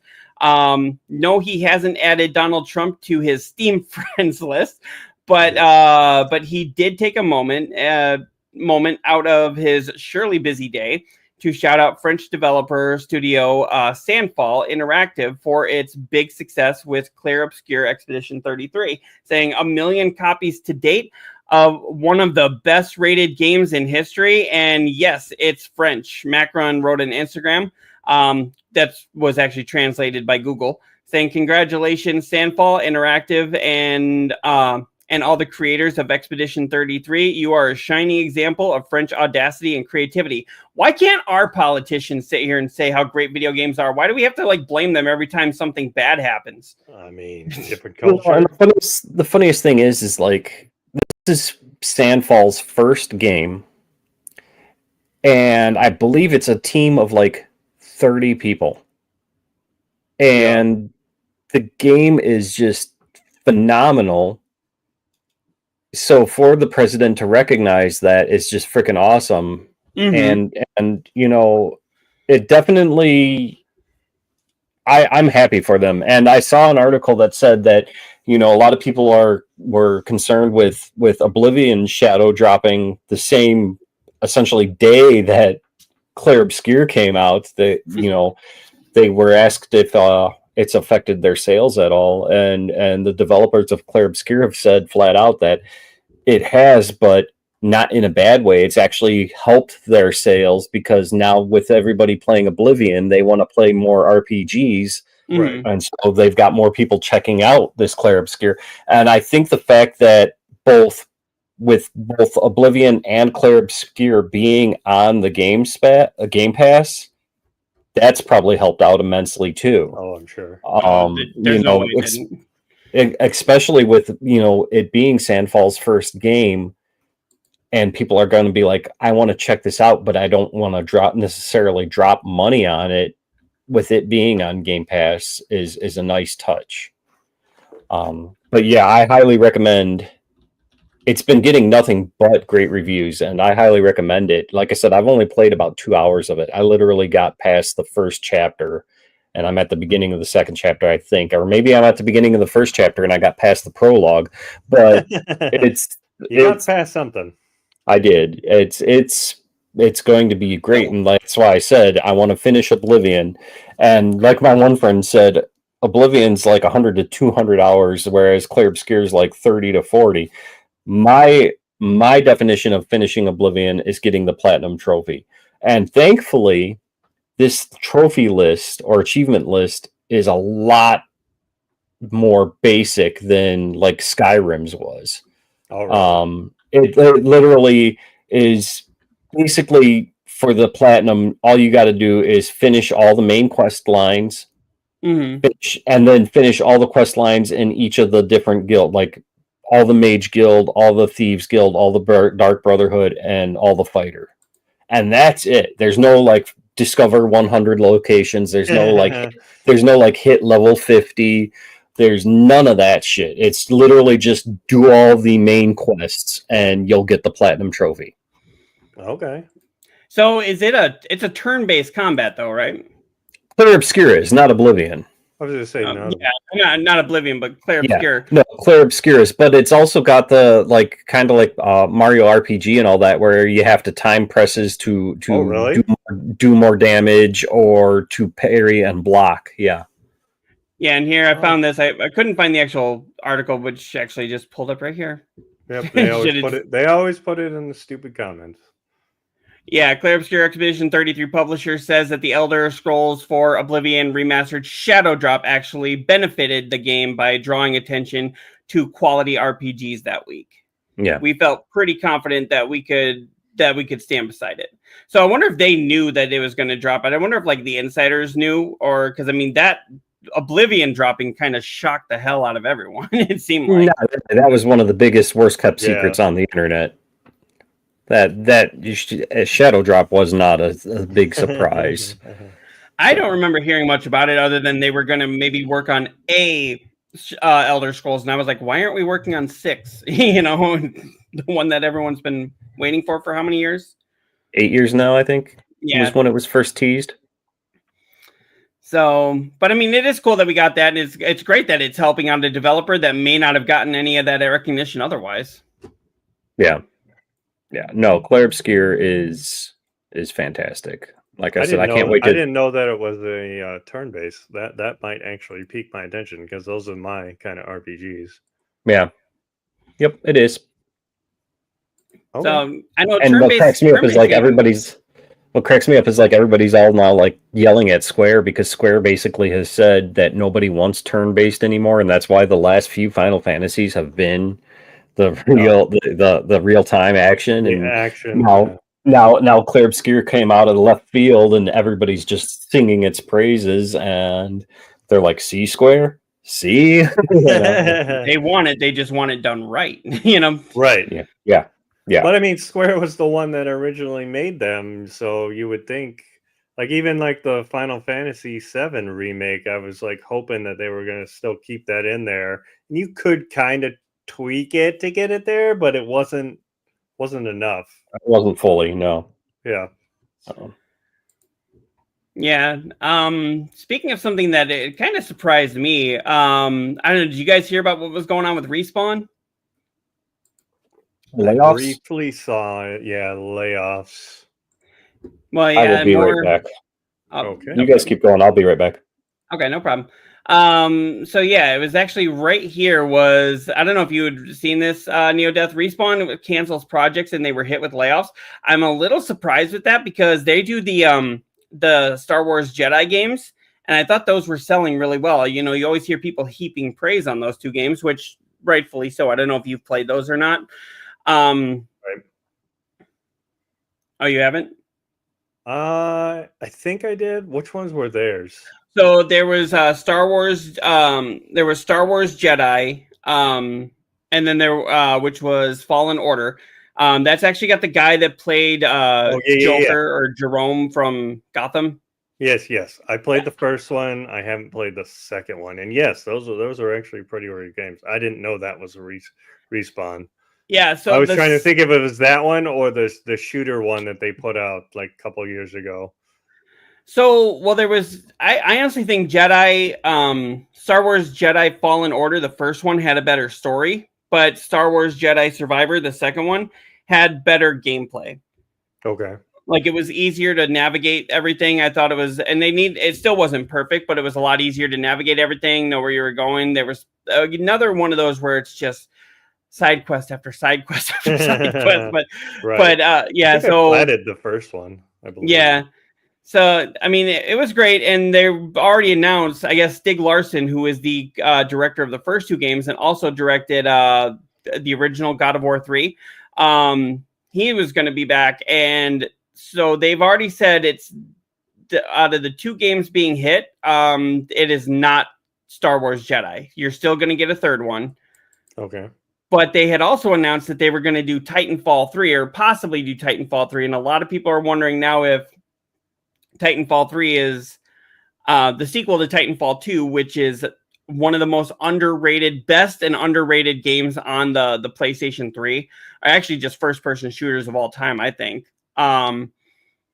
Now they're saying Titanfall 3 may never come to fruition because of this. I mean, you have a problem in that the video games industry as a whole, because I've read a couple books on it, where layoffs are a huge thing in that industry. And that's kind of where they were trying to unionize them also, just so that they don't have this problem where, you know, you get all these people on to do this game, you get it out, and then you just lay them off. Like all their hard work is gone. And, you know, if you want to make another one, you have to build up a whole new team. and that's why you always see a bunch of people like kind of jumping around to different games. Also, it's just that industry is very layoff heavy. Mm-hmm. Yeah, layoffs have never been a new thing for the gaming industry, but it's hit really hard over the last 3 years. Like millions of people are just like, and part of that it was because of COVID. Honestly, because I mean, think about it. With COVID, everyone was inside and they needed these developers to put out these games because people were playing video games more. But then like Twitch started putting like their boom, like a video game boom. Yeah, but then Twitch, I know Twitch was hit with layoffs, but it was like they were laying off people with like the most obscure titles. They were like, you know, the director of the action sequence PlayStation Coffee Runners assistant, you know, and it was like, what are you doing? Why does the assistant need an assistant with the assistant and they need an assistant? What kind of job running there? Right. So, sorry to interject here. That's okay. I was just looking on Facebook. Oh, boy. This is completely un-video game related or anything, but to give you an idea of the town that I live in, this is on the scanner page from 12 minutes ago. Uh-oh. Caller reporting patrons at the bar next to a restaurant in town had horses on the sidewalk, horses defecated on sidewalk, and people were letting them drink alcohol. That's Wisconsin, folks. That's Wow. Yeah. That's just another Saturday in my town. You know, hey, let's go down to the bar and get the horses drunk. Mm-hmm. Well, I don't know why that reminds me of Back to the Future 3. Remember that? He's like, if you want water, go dunk your head in the trough. Here, we serve whiskey. And I'm like, yeah, but apparently in Wisconsin, they have whiskey in the trough. Yeah, pretty much. I mean, going back to our story, now that we're back on it, like the other thing is like the buyouts, like the companies keep getting bought out by other bigger companies. Now they're all under the same umbrellas, and you're like, well, we don't need that many studios making the games, right? Unless you're like the 2K, you know, they've got Montreal, they've got you know, Australia, they've got all of them kind of separated out, but even those ones get hit with those too. But yeah, I think it's just the corporations of it trying to make games and whatnot. Yeah, it's the same thing with like the gas station industry. I know, Koimiya, you were talking about that. You know, it seems like all of your gas stations get bought out. Right. Does Road Ranger even exist anymore? I'm sure they do. Yeah. Yeah, I think they do. A couple of them. Under another name? Probably. Yeah, and speaking of games that we never thought that would exist, Koimiya, I know that you were really excited about this one. Uh-oh. Half-Life 3 is reportedly playable in its entirety and could it be announced this year. Will it though? Will it? Now, the question is, will you be able to play Half-Life 3 before GTA 6? Yeah. Probably not. They'll probably release the same day. I like how... could you imagine the nerd rage? The nerd rage. There'd be riots in the street. Wasn't that... Valve, I would almost do that just for shits and giggles. Release it the same day as GTA 6. Right. Wasn't there the VR one? Weren't people saying that was it kind of continues the story but doesn't fully? Yeah, like a 2.5 like slots in there or something. Yeah, but who played that? Honestly, I mean, I didn't, but I remember reading the stories back when it came out. I think it was like set in the same world, but I don't think it was part of the same story, or it had some of the same characters, so maybe it was like its own little side story. Non-canonical. Yeah. Non-canonical. I remember it was something, so. Yeah, cue the new batch of Half-Life 3 confirmed memes. So, yeah, and here it is. It's like, but take this latest rumor with a grain of salt. So, Right. yeah, playable I to the end. mean- So, I'm hoping it's real, but I've been burned before. Right. I'm hoping it's real and it comes out the same day as GTA 6 now. That would be so. That is now my. I mean, I think they also just need to do a remake Wish. at this point, right? Nobody remembers what the fuck happened the last ones. That's what It's YouTube is so for. long. Previously on Half-Life. Right. I remember hearing that there was a book a while ago that they were making into a movie called Abraham Lincoln Vampire Hunter. It's a movie. It's a Yeah, movie. I know. They it was a book first, but they made it into a movie. And then I remember hearing that was in production at the same time as one of the Twilight movies, and I was like, I want both of those movies to release on the same day, just because I want to see something. Yeah, that would have been clever marketing. It's like get the Twihards in the theater at the same time as the Twihard killers in there, and it's like, hopefully nobody takes this seriously, but come on, that'd be kind of funny. Well, Yeah, I am now officially wanting Half-Life 3 and GTA 6 the same fucking day. So you kind of Make it want happen. you Make kind it of happen, Valve. you want a Barbenheimer kind of thing to happen for the video game industry. Right. Of epic proportions. To be honest, I saw both of those movies. Both are fantastic. That is a hill I will die on, that the Barbie movie was fantastic. Yeah, it was way better than I gave it any kind of credit I thought it would be. And it actually was entertaining. Like, it was a good movie all around. And then, and then I finally saw Oppenheimer and I was like, fuck. I haven't seen the Barbie movie. Watch it. It's actually good. That's what I've heard. Actually, and I like the Ken song. Like, I actually like that song. It's catchy I'm as just shit. 10. Anywhere else I'd be a 10. That's really good. That was a great musical number. Also, it had the guy from we were talking before, Shang-Chi and the Legend of the Ten Rings. He plays one of the Kens. And I guess they actually said that they wanted Matt Damon and Robert Downey Jr. and Cillian Murphy to play different versions of Ken too, but they all had to turn it down because they were all like, "Sorry, we're doing Oppenheimer. We already signed on." And I want to say it's Cillian Murphy and Matt Damon have said, if you do Barbie 2, contact us. We'll do it. I kind of hope they don't do another one. Like, it's one of those stories where it was good. It did its thing. Like, don't milk it, but they probably will. Oh, it made millions, so we got to rush out a new one. I mean, it came clean out of left field. Who expected a Barbie movie? And then when they were like, "Oh, Margot Robbie," I was like, "Okay, I can see her." And then they were like, "Oh, and it's PG-13." I was like, "What? What do you mean it's PG-13? Who puts a PG-13 movie aimed at little girls?" Oh, it's not aimed at little girls. My wife was sitting here. We were kind of debating, like, what do we see this weekend, Oppenheimer or Barbie? I wanted to see Oppenheimer because I'm like, oh, just some fun little pink thing, whatever. And then she won, obviously. So we went and saw it, and I was like, okay, I stand corrected. This is probably one of the best movies of the year.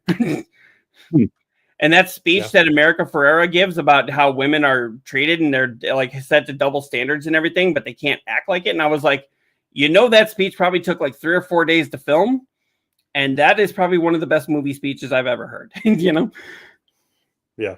Next to Bill Pullman going like, "We will not go into the night. We will not die without a fight. Today is our Independence Day." I was like, that will always be the best. Yeah. No. What? Uh-oh. Are you going to say Chevy Chase from Christmas Vacation? Hallelujah. No, that was pretty good. No, I still think the one with Christ, no, I can't remember his name. He played what was it, Harry and Dumb and Dumber? Oh, Jim Carrey? Or no. Jeff Bridges. Yeah, Jeff Bridges. He did it. I think it was a TV show, The Newsroom. and it's the clip about how America's not the greatest anymore. Yes. Okay. That's a fantastic fucking speech. Mm-hmm. Oh yeah, when he goes about how bad liberals and conservatives are, and how we used to reach for the stars, and Yep, yeah, that one. now we're so When afraid. he's like he's doing like a Q&A at a college or something, and it's like a couple of different people on the stage, and he's one of them. Mm-hmm. It's fantastic. If you haven't, have you seen that, Neo? That clip that I'm talking about? I don't think so. I'll have to send it to you. That's honestly, yeah, that's one of them that'll make you cry. Oh, yeah, because of how accurate it is. Right. Yeah. So that, in my opinion, is the best. So oh yeah. And I know we were talking about this a little bit before the show. You know what? Again, there's no good way to do this.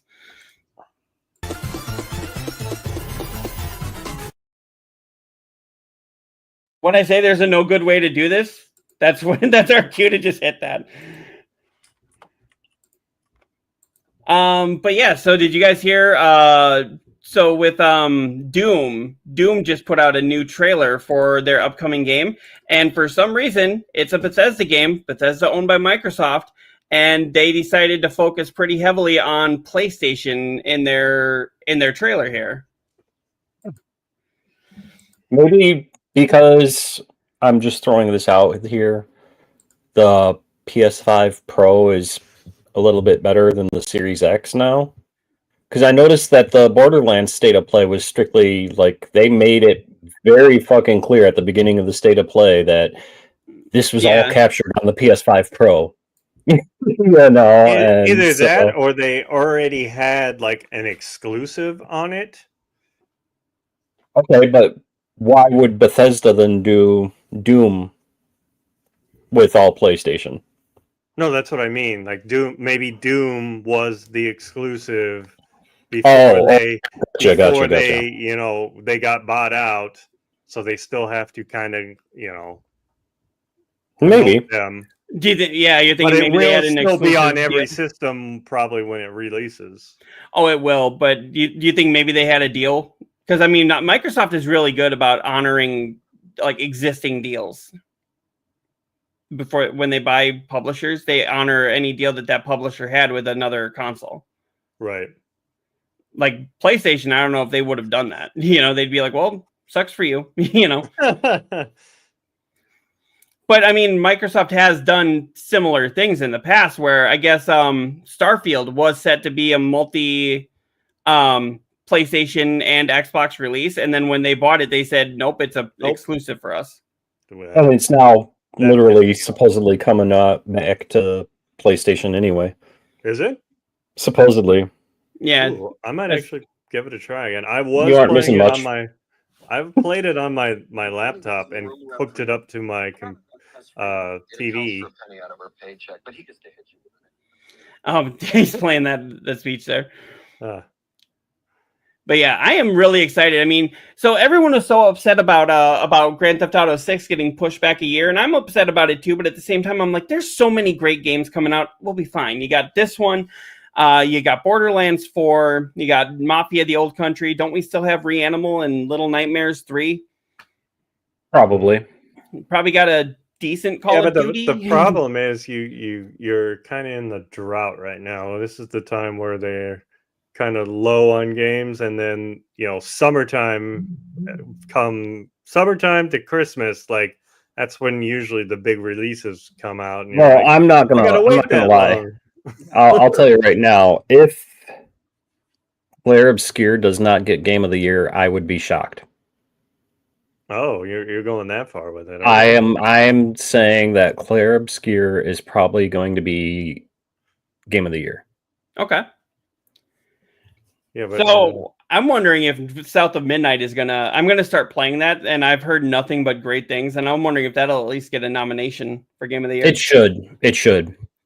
I mean, here's the thing. Okay, let me rephrase that. I personally believe Claire Obscure should get Game of the Year. Mm-hmm. For now. But the way freaking voters work and all that, I wouldn't be surprised if people throw Dragon Age a bone and give that Game of the Year. So, do you think that's the way voters will be? Well, they'll do that with Dragon Age. Like, I wouldn't be surprised if it got a nomination. It'll get a nomination for sure, and voters won't throw it the bone, but Game Awards will. Wasn't that what happened with Balustro too? Blatro? Oh yeah, Blatro. That's it. Possibly. Having said that, Balatro's fun as hell. I mean, have you played it? I have. It is a good game, but there was no way I would think that as Game of the Year. It is good. It has replayability. It was made by one person. True. I mean that's not what's taken into account though. Well, no. But you got to look at the whole big picture, like you said, the replayability, the ease of play, the price. I'm sure the fact that you could get it pretty much on every platform helped. Yeah, I think now they've even got it where you can play it on your phone now. I'm sure they do. I keep seeing ads. Your bathroom breaks are going to be longer now, or something like that. Yeah, it's the same ad. Yeah. So it's good marketing. That's for damn sure. Yeah. Oh yeah. Just like what was I saying there? That Grand Theft Auto 6 releasing on the same day as Half-Life 3 would be good marketing. Probably horrible for the actual industry. I mean, you would have so many fanboys rioting. I'm now going to pray to the old gods and the new that it happens. You want the chaos. I embrace the chaos. Nerd rage is the greatest thing ever, especially when it's like the launch of a new MMO. Just to go to their forums and it's like one name. Your first day, like it just... Yeah, but I mean, it's the same thing with like World of Warcraft. Every new expansion, you expect it to be better because they've learned from the last one. Nope. Yeah, same with Diablo, and I mean that's still Blizzard, but yeah, that's another one. Learn from the last one? Question mark. But yeah. I did have a question. It just popped into my head. Did either of you get a Switch 2 reserved? No. Or did you try? No. Nope. No. Yeah, I'm not excited actually, I wanted to bring that up. I forgot that the fact that the way they had it releasing was confusing as fuck. At least it was for me because it was on the 24th at midnight. So I thought it was the 24th at midnight, but it was the 23rd technically at midnight. Like, do you want to hear the real kicker? One of my coworkers, she was, because I worked third shift, so I was coming in when she was getting ready to leave. So that's one reason why I didn't pre-order. It was because I was working when the pre-orders went live. But she thought it was midnight everywhere, when in reality it was 11 p.m. our time. So she didn't even realize it for like half an hour until she started seeing all these posts of her friends on Facebook and shit saying it, and she's like, "What?" And so, but different time zones. The thing that cracks me up is why would you release it that late? Yeah, the thing that cracks me up is Nintendo is saying, there's going to be enough Switch 2s for everybody. Yeah, they that wants one, and now they're saying, "Oh, you might get it on launch day if you're lucky." Right. Well, what the fuck happened in between there? If there wasn't where did there's going to be enough for everybody? They oversold at other places. The bots. Well, they also claimed that they were doing that to combat the scalpers, right? And that just kind of went, and so. But yeah, now Switch 2 is not launching on June 5th of 2025 throughout Central America and the Caribbean. Oh shit! I didn't know that. Yep, it is not launching the same day as GTA 6. Everything's coming out that day. That would be fun. Dogs living together, mass hysteria. So yeah, I saw this here. Switch 2 not launching June 5th, 2025 throughout Central America and the Caribbean. So it's time to move. Like how they just put that time to move. Yeah, much of the gaming world is gearing up for the June 25th, 2025, and that's when the Switch 2 is set to launch. Sadly, that's not going to be the case everywhere, though. Some parts of the world are going to be left waiting until considerably longer or later. That's a shame. Yeah, Nintendo has made it clear that the Switch 2 is not going to launch June 25th throughout Central America and the Caribbean. Nintendo said this is due to those regions not having the Nintendo eShop, along with the fact that Nintendo believes that the markets in Central America and the Caribbean to be too small to justify the effort. That's not to say release in those parts of the world will never happen, but it appears to be off the table for the time being. I would think Central America would be. Yeah, and here's the Guatemala, Belize, and I apologize if I say these wrong, but Honduras, El Salvador, Nicaragua, Costa Those are Rica. all pretty fucking big places. Costa Rica is freaking huge, and that's in American territory. I'm kind of surprised about that. But Panama, and then Cuba, Dominican Republic, Haiti. I would think that Cuba would be big enough, and the Dominican Republic. Right. But okay, Haiti, Jamaica, Puerto Rico, non-incorporating territory of the U.S. I didn't know there was two parts of Puerto Rico, but that might be my own ignorance. Trinidad and Tobago. Barbados, the Bahamas. Okay, I'm surprised with the Bahamas. Are you the Beach Boys song, or are you? Yeah, St. Lucie, Bermuda, Bahama. Well, I mean, all of those that you listed are pretty much in that song. Yeah, I mean, it's fucking Kokomo over there. Baby, why don't we go to Bermuda? Bahama. No, you don't want to go there because you're not getting the Switch 2. Exactly. You can get those coconut drinks anywhere. Did you ever see the Muppet version of that? No. The Muppet singing Kokomo? No. Oh my god. Okay, I'm gonna have to find that and send that to you guys. Okay. That's classic Muppets, back when Kermit actually sounded like Kermit. So when Jim Henson was doing his voice, I think it was his son Brian at that point. Okay, but I think it's back to that. Like maybe that's why they're not releasing it there, because they're trying to pump more numbers that are going to buy it in United States or pre-orders or whatnot. Mm-hmm. I mean, I've been looking at it. I mean, I've started following, what is it, Wario X or whatever. Yeah, on Wario Wario 64 on X. Sorry. Yeah. You can tell I don't get on X at all. Wait. I mean, the only reason I ever did it back in the day was when PS5s were so scarce. I would get on there just to find out who was restocking on them, and I was able to get a buddy of mine a PS5 or two buddies PS5s. One of them I gave him a buddy for birthday, which I think he's watching. How's it going, Colton? Hi. But that's basically the only reason I turned it back on, is to see if maybe I could get a Switch 2 that way, see when they're going to restock.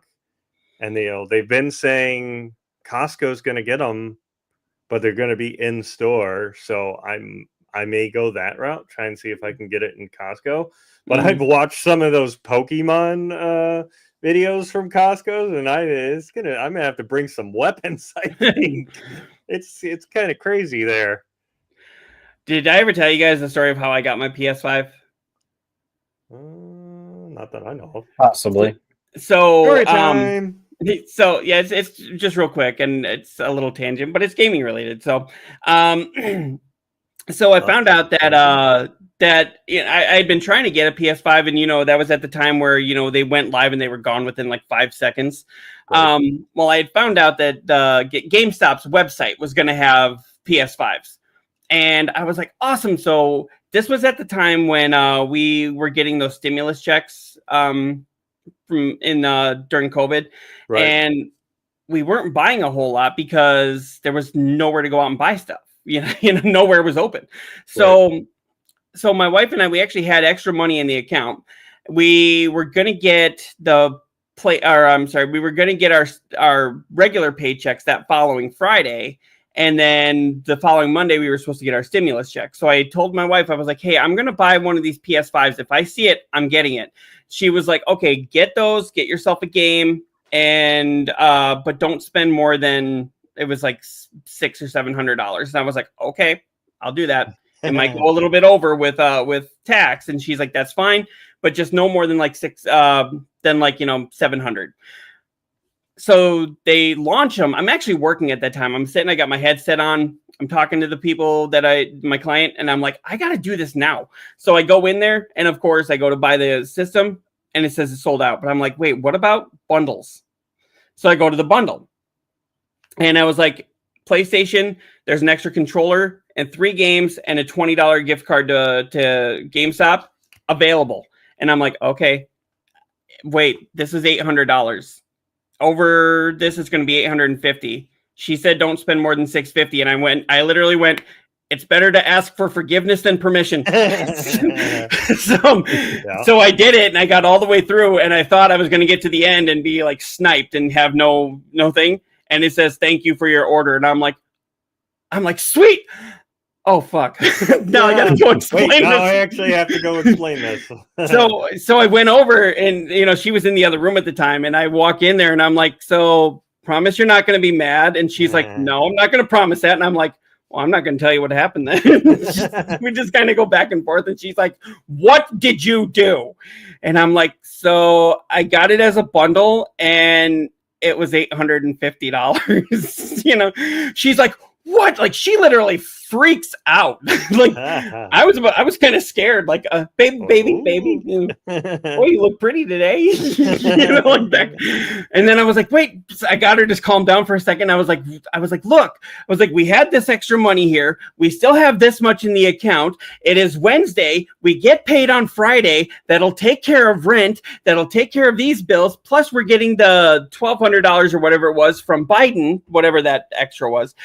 From the Biden administration, which is putting out the stimulus. So why? Well, yeah, it was Biden. COVID. Yeah. Well, it was the one that came out during Biden's administration, but I think Biden just approved it. Okay. Yeah. So the last one we got, and I was like, so you get an extra $1,200.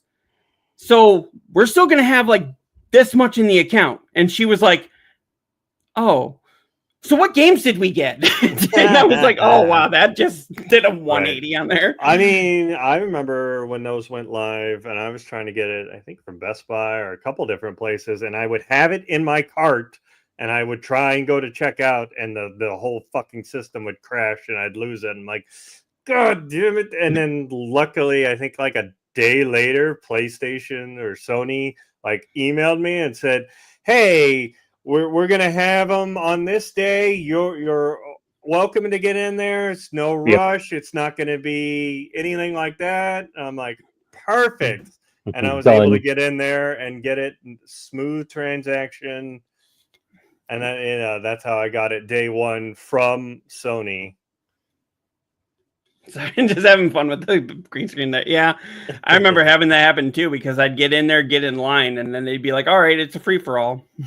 Yeah, the system or the website would crash, or it would be like you said, get sniped out of your cart. Like it was. I've had that happen a couple of times on some Blizzard or Wizards products too when they were doing special promos, and we're like, why has nobody learned how to set up websites where it's not going to completely crash with this many people coming into it? You know that you're going to have that drive to your site.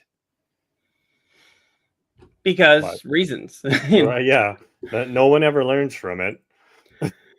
So, but yeah, and speaking of prices of stuff, I saw that Microsoft, if you want to hit that, see, I'm thinking if one of us hits this and the other one makes it go onto the screen, then we won't have so many problems. Yeah. Yeah, Microsoft Teamwork makes the dream work. Exactly. Yeah, they increased the prices of all their Xboxes. Better grab it before the hikes go into effect. I don't think they're in effect as of right now, but maybe I thought it went like into effect right away. May 1st. May Yeah. 1st? Okay, so 2 days ago. Yep. Yeah, so an Xbox Series S is now $380, which is an increase from $300. The Xbox Series S with a 1 terabyte is $430, up from $350. So don't tell me these tariffs are not making this happen. You know, Either that or our they're just president, being greedy. our president sits there is like, oh, it won't make prices go up. Like, my ass, it won't. Right. He doesn't know how a fucking toilet works. So You orange turd, as they call him. Or like I was calling him 2 weeks ago, what, Agent Orange? Because pretty much he destroys everything he touches. pretty much. And we're not going to get political here, but at least No, never. we already did. But yeah, so but what's kind of shocking me on all this is not only did this go up, but the digital games are going up as well. Did that switch over on this side? Yep. Okay. Yeah, the digital games are going up too, and this doesn't make sense. This is one reason is simply that the publisher can charge more. They can, Yeah. and they can say, "Sorry, we need more money to make the game," and it's like, this really? Digital should never be more expensive or about the same price as physical. Like physical, I understand you have. I've said this about 12 times recently, and like that should not make the price go up for digital because you don't have to make the disc, you don't have to make the packaging, you don't have to shrink wrap it, you don't have to send it, ship it to the store, you don't have to do any of that shit. It's direct to the customer. Mhm. It should be cheaper than physical. At least And $10. there's no cheaper. reason you should up the price of your digitals when you're upping everything else. Like it's just them being greedy. Fucking corporations being greedy. By the way, my wife says I look ridiculous in this hat. I thought you just wear it for a minute. I didn't think you'd wear it for the rest of the show. I'm actually thinking about I'm gonna wear this during my raid tonight after the show. You know, if you ever have a job interview, you should wear that. That's cold outside. I had to wear my hat today. Do it in the middle of summer too, where it's like you just have sweat pulling down. Of course, then you've got colored hair, so it'd be like colored sweat pouring down. I mean, yes. You know, next time you do a mohawk, I think you should do the green color just to see if the green screen in the back makes your head disappear. I was saying, I bet you. I was like, told the wife, I'm like, I bet you, it'll make my hair go like I'm bald. Like you wouldn't know I had a mohawk. So that'd be awesome. Okay, that's another thing. Koimiya, you should also maybe dye your beard green, just to see if half of your face shows. I've done that. I've dyed the the green beard to screen, match though. the mohawk. Wait, you don't have a green screen? No. He uses software. He I was said gonna that say- before. It's an NVIDIA experience. An NVIDIA broadcast. Broadcast. That's right. Because yeah, when I remember when we were doing ours, and it was just the digital background, it was like everything going on haywire. I've never used a green screen. Green screens are fun. So Thank you for this one, Brian. Yeah, no problem. We still want the one that you've got, but I'm like, you know what? This was free and it's fun. So, yeah, I mean the one I have is nice to be able to just bring it down instantaneously. yeah, this we just gotta work those two screws around, and then we gotta move it off to the side. So then we're like, wait, because we gotta put it in the closet over here. It's like because that one bar that holds the actual screen, right? It doesn't collapse in like I thought it did. But I'm like, so just maneuver this way. Don't rip the screen, Right. But yeah, so this was just so weird. It was like outside market conditions and development costs. Microsoft is saying rather vague about suddenly raising the prices for so many Xbox products. It's possibly related to the new Trump administration tariffs. I don't think the tariffs would really have much to do with digital games though, because you're not shipping anything. Right. I can see for the hardware because everything is made overseas, Taiwan and China and all that. They're the ones that make all our chips and everything. Mm-hmm. But for digital games, that doesn't make any goddamn sense. Yeah. And the way that he keeps flip flopping on if he's turned on his tariffs, hasn't turned on his tariffs, or who it's affecting and what. Like, I don't know half the time if like it is going to affect that, and they're just doing it to get more money. I'm thinking it's just more money. I mean, That's really because Microsoft has already admitted that Sony is outpacing them and that they've won the console wars, so to speak. And I'm wondering if this is just a way of them trying to make up for it financially. Because I mean, think about it. They did spend billions of dollars to acquire Activision. They spent billions of dollars to get Bethesda and all those other ones. Like, right. So I mean, they got to make it up somehow, and it's not all going to come from sales. I'm guessing next cycle of systems that they'll bow out, or they'll combine with Nintendo, because they've kind of been doing that anyways. Mm-hmm. And then go that route, or go like Sony or Sega. That's the one I want. Become more of a software company. Yes. Yeah. But we will see. Yep, and speaking of Trump's tariffs here, Amazon's tariff cost info is a hostile act. Amazon denies report. So for the uninitiated on this, I know I was talking to you guys. See why I call him Agent Orange? Look at his color here. I mean, no real human looks that color, right? So he's got to be a fucking alien or something. He's an Oompa Loompa. Or the devil in disguise. Mm-hmm. But yeah, so the tariffs, apparently it was being reported that Jeff Bezos, or not Jeff Bezos, but because he's not with Amazon anymore, but they were going to do on Amazon, they were going to actually put the price of the actual product and then put the tariff difference on there too, saying you're paying this much for tariffs and this much for the actual price. So here's how much the tariffs are actually pushing it up. And apparently Trump's administration was saying that's a hostile act because, he said that it won't affect tariffs. He doesn't want the American people to know how badly he's fucking them, right? Exactly. That's all it comes down to. Mm-hmm. He doesn't want people to go, actually, hey, wait a minute, maybe this wasn't the best idea. Yeah. I have people tell me, like, I used to be a big supporter of him, but not anymore. And I'm like, yeah, I'm still going to judge you that you were a big supporter of him, but it's great that you're not anymore. Great that you finally see that he doesn't give two fucks about anybody but himself and his other billionaire friends. But anyways. Yeah, but it's unclear if they're still partnered with the Chinese government, because the Chinese government was the one that was pushing Amazon to do this. And I'm like, well, yeah, because Trump is basically trying to make China our enemy. And he's doing a good job of it, I mean, yeah, Americans should buy more American products to share up the supply chain in the States before declining to comment on whether or not Jeff Bezos still supports President Trump. Bezos owns Amazon as well as the Washington Post. I think it's funny when billionaires fight, because then we get to just see how childish they really are. I mean, yes. Now, Koimiya, what did you think about all that anyway? I mean, I don't know if you're more of the business person, but I just think it's ridiculous. Like, the whole thing's ridiculous. Oh, did you get too hot in that hat? Yeah, it was getting a little toasty. and look, the mohawk's still in one piece. Wow, I'm surprised it's still standing. I have that much shit in there to keep it up. What was that? I said, what all do we have left? Because I got to get going soon. That was really it. Other than just we said if we had time, we would talk about the YouTube blurring the mature videos, but we can save that if you want to. You guys can keep talking about it. I got to get going.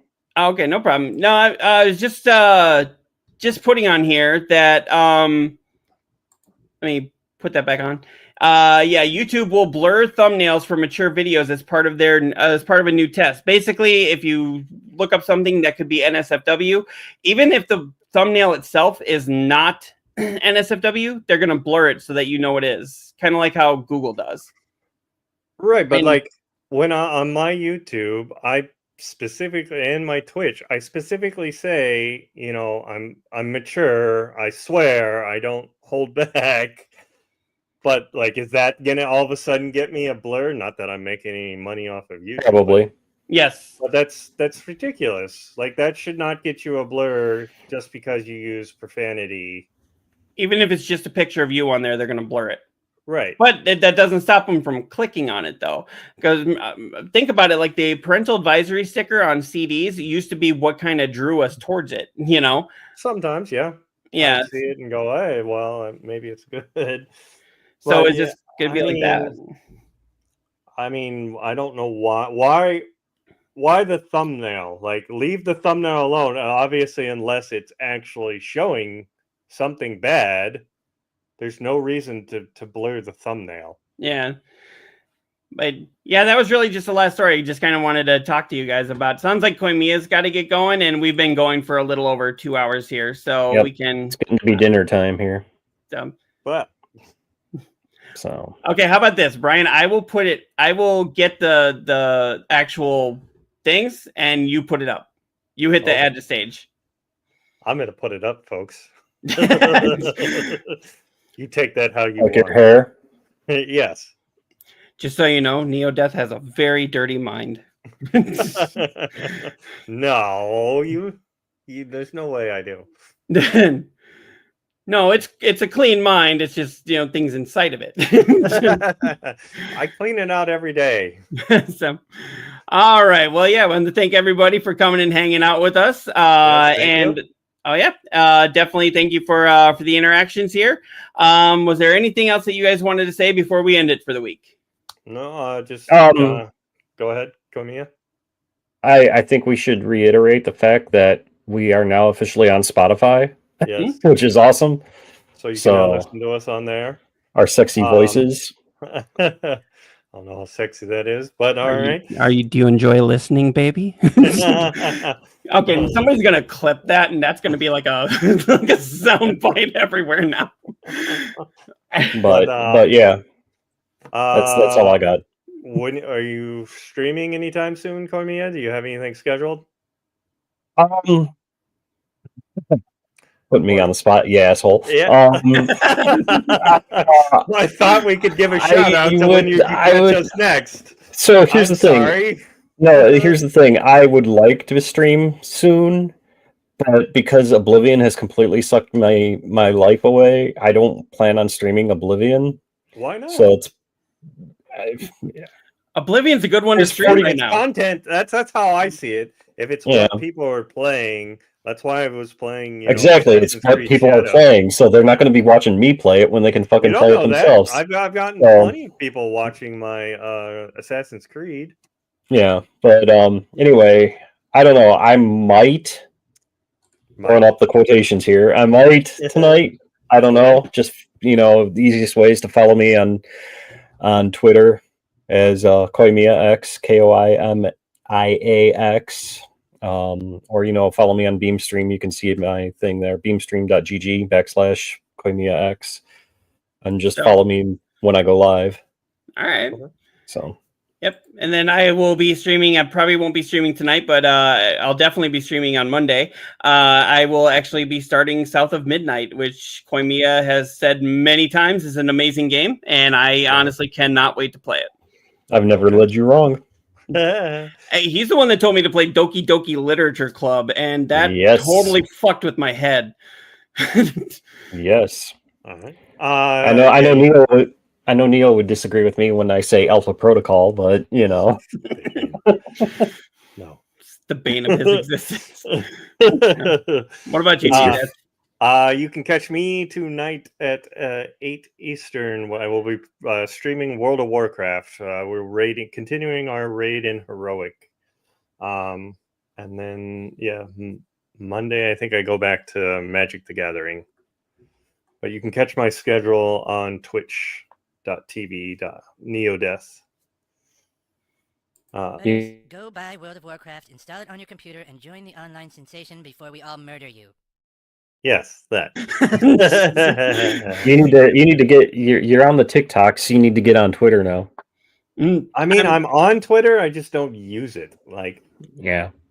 It's but But I mean, I've slacked off on my TikToks too. I haven't posted anything recently there because I went focusing more on YouTube and trying to get my streams cut up into actual videos and releasing them like the day after type thing.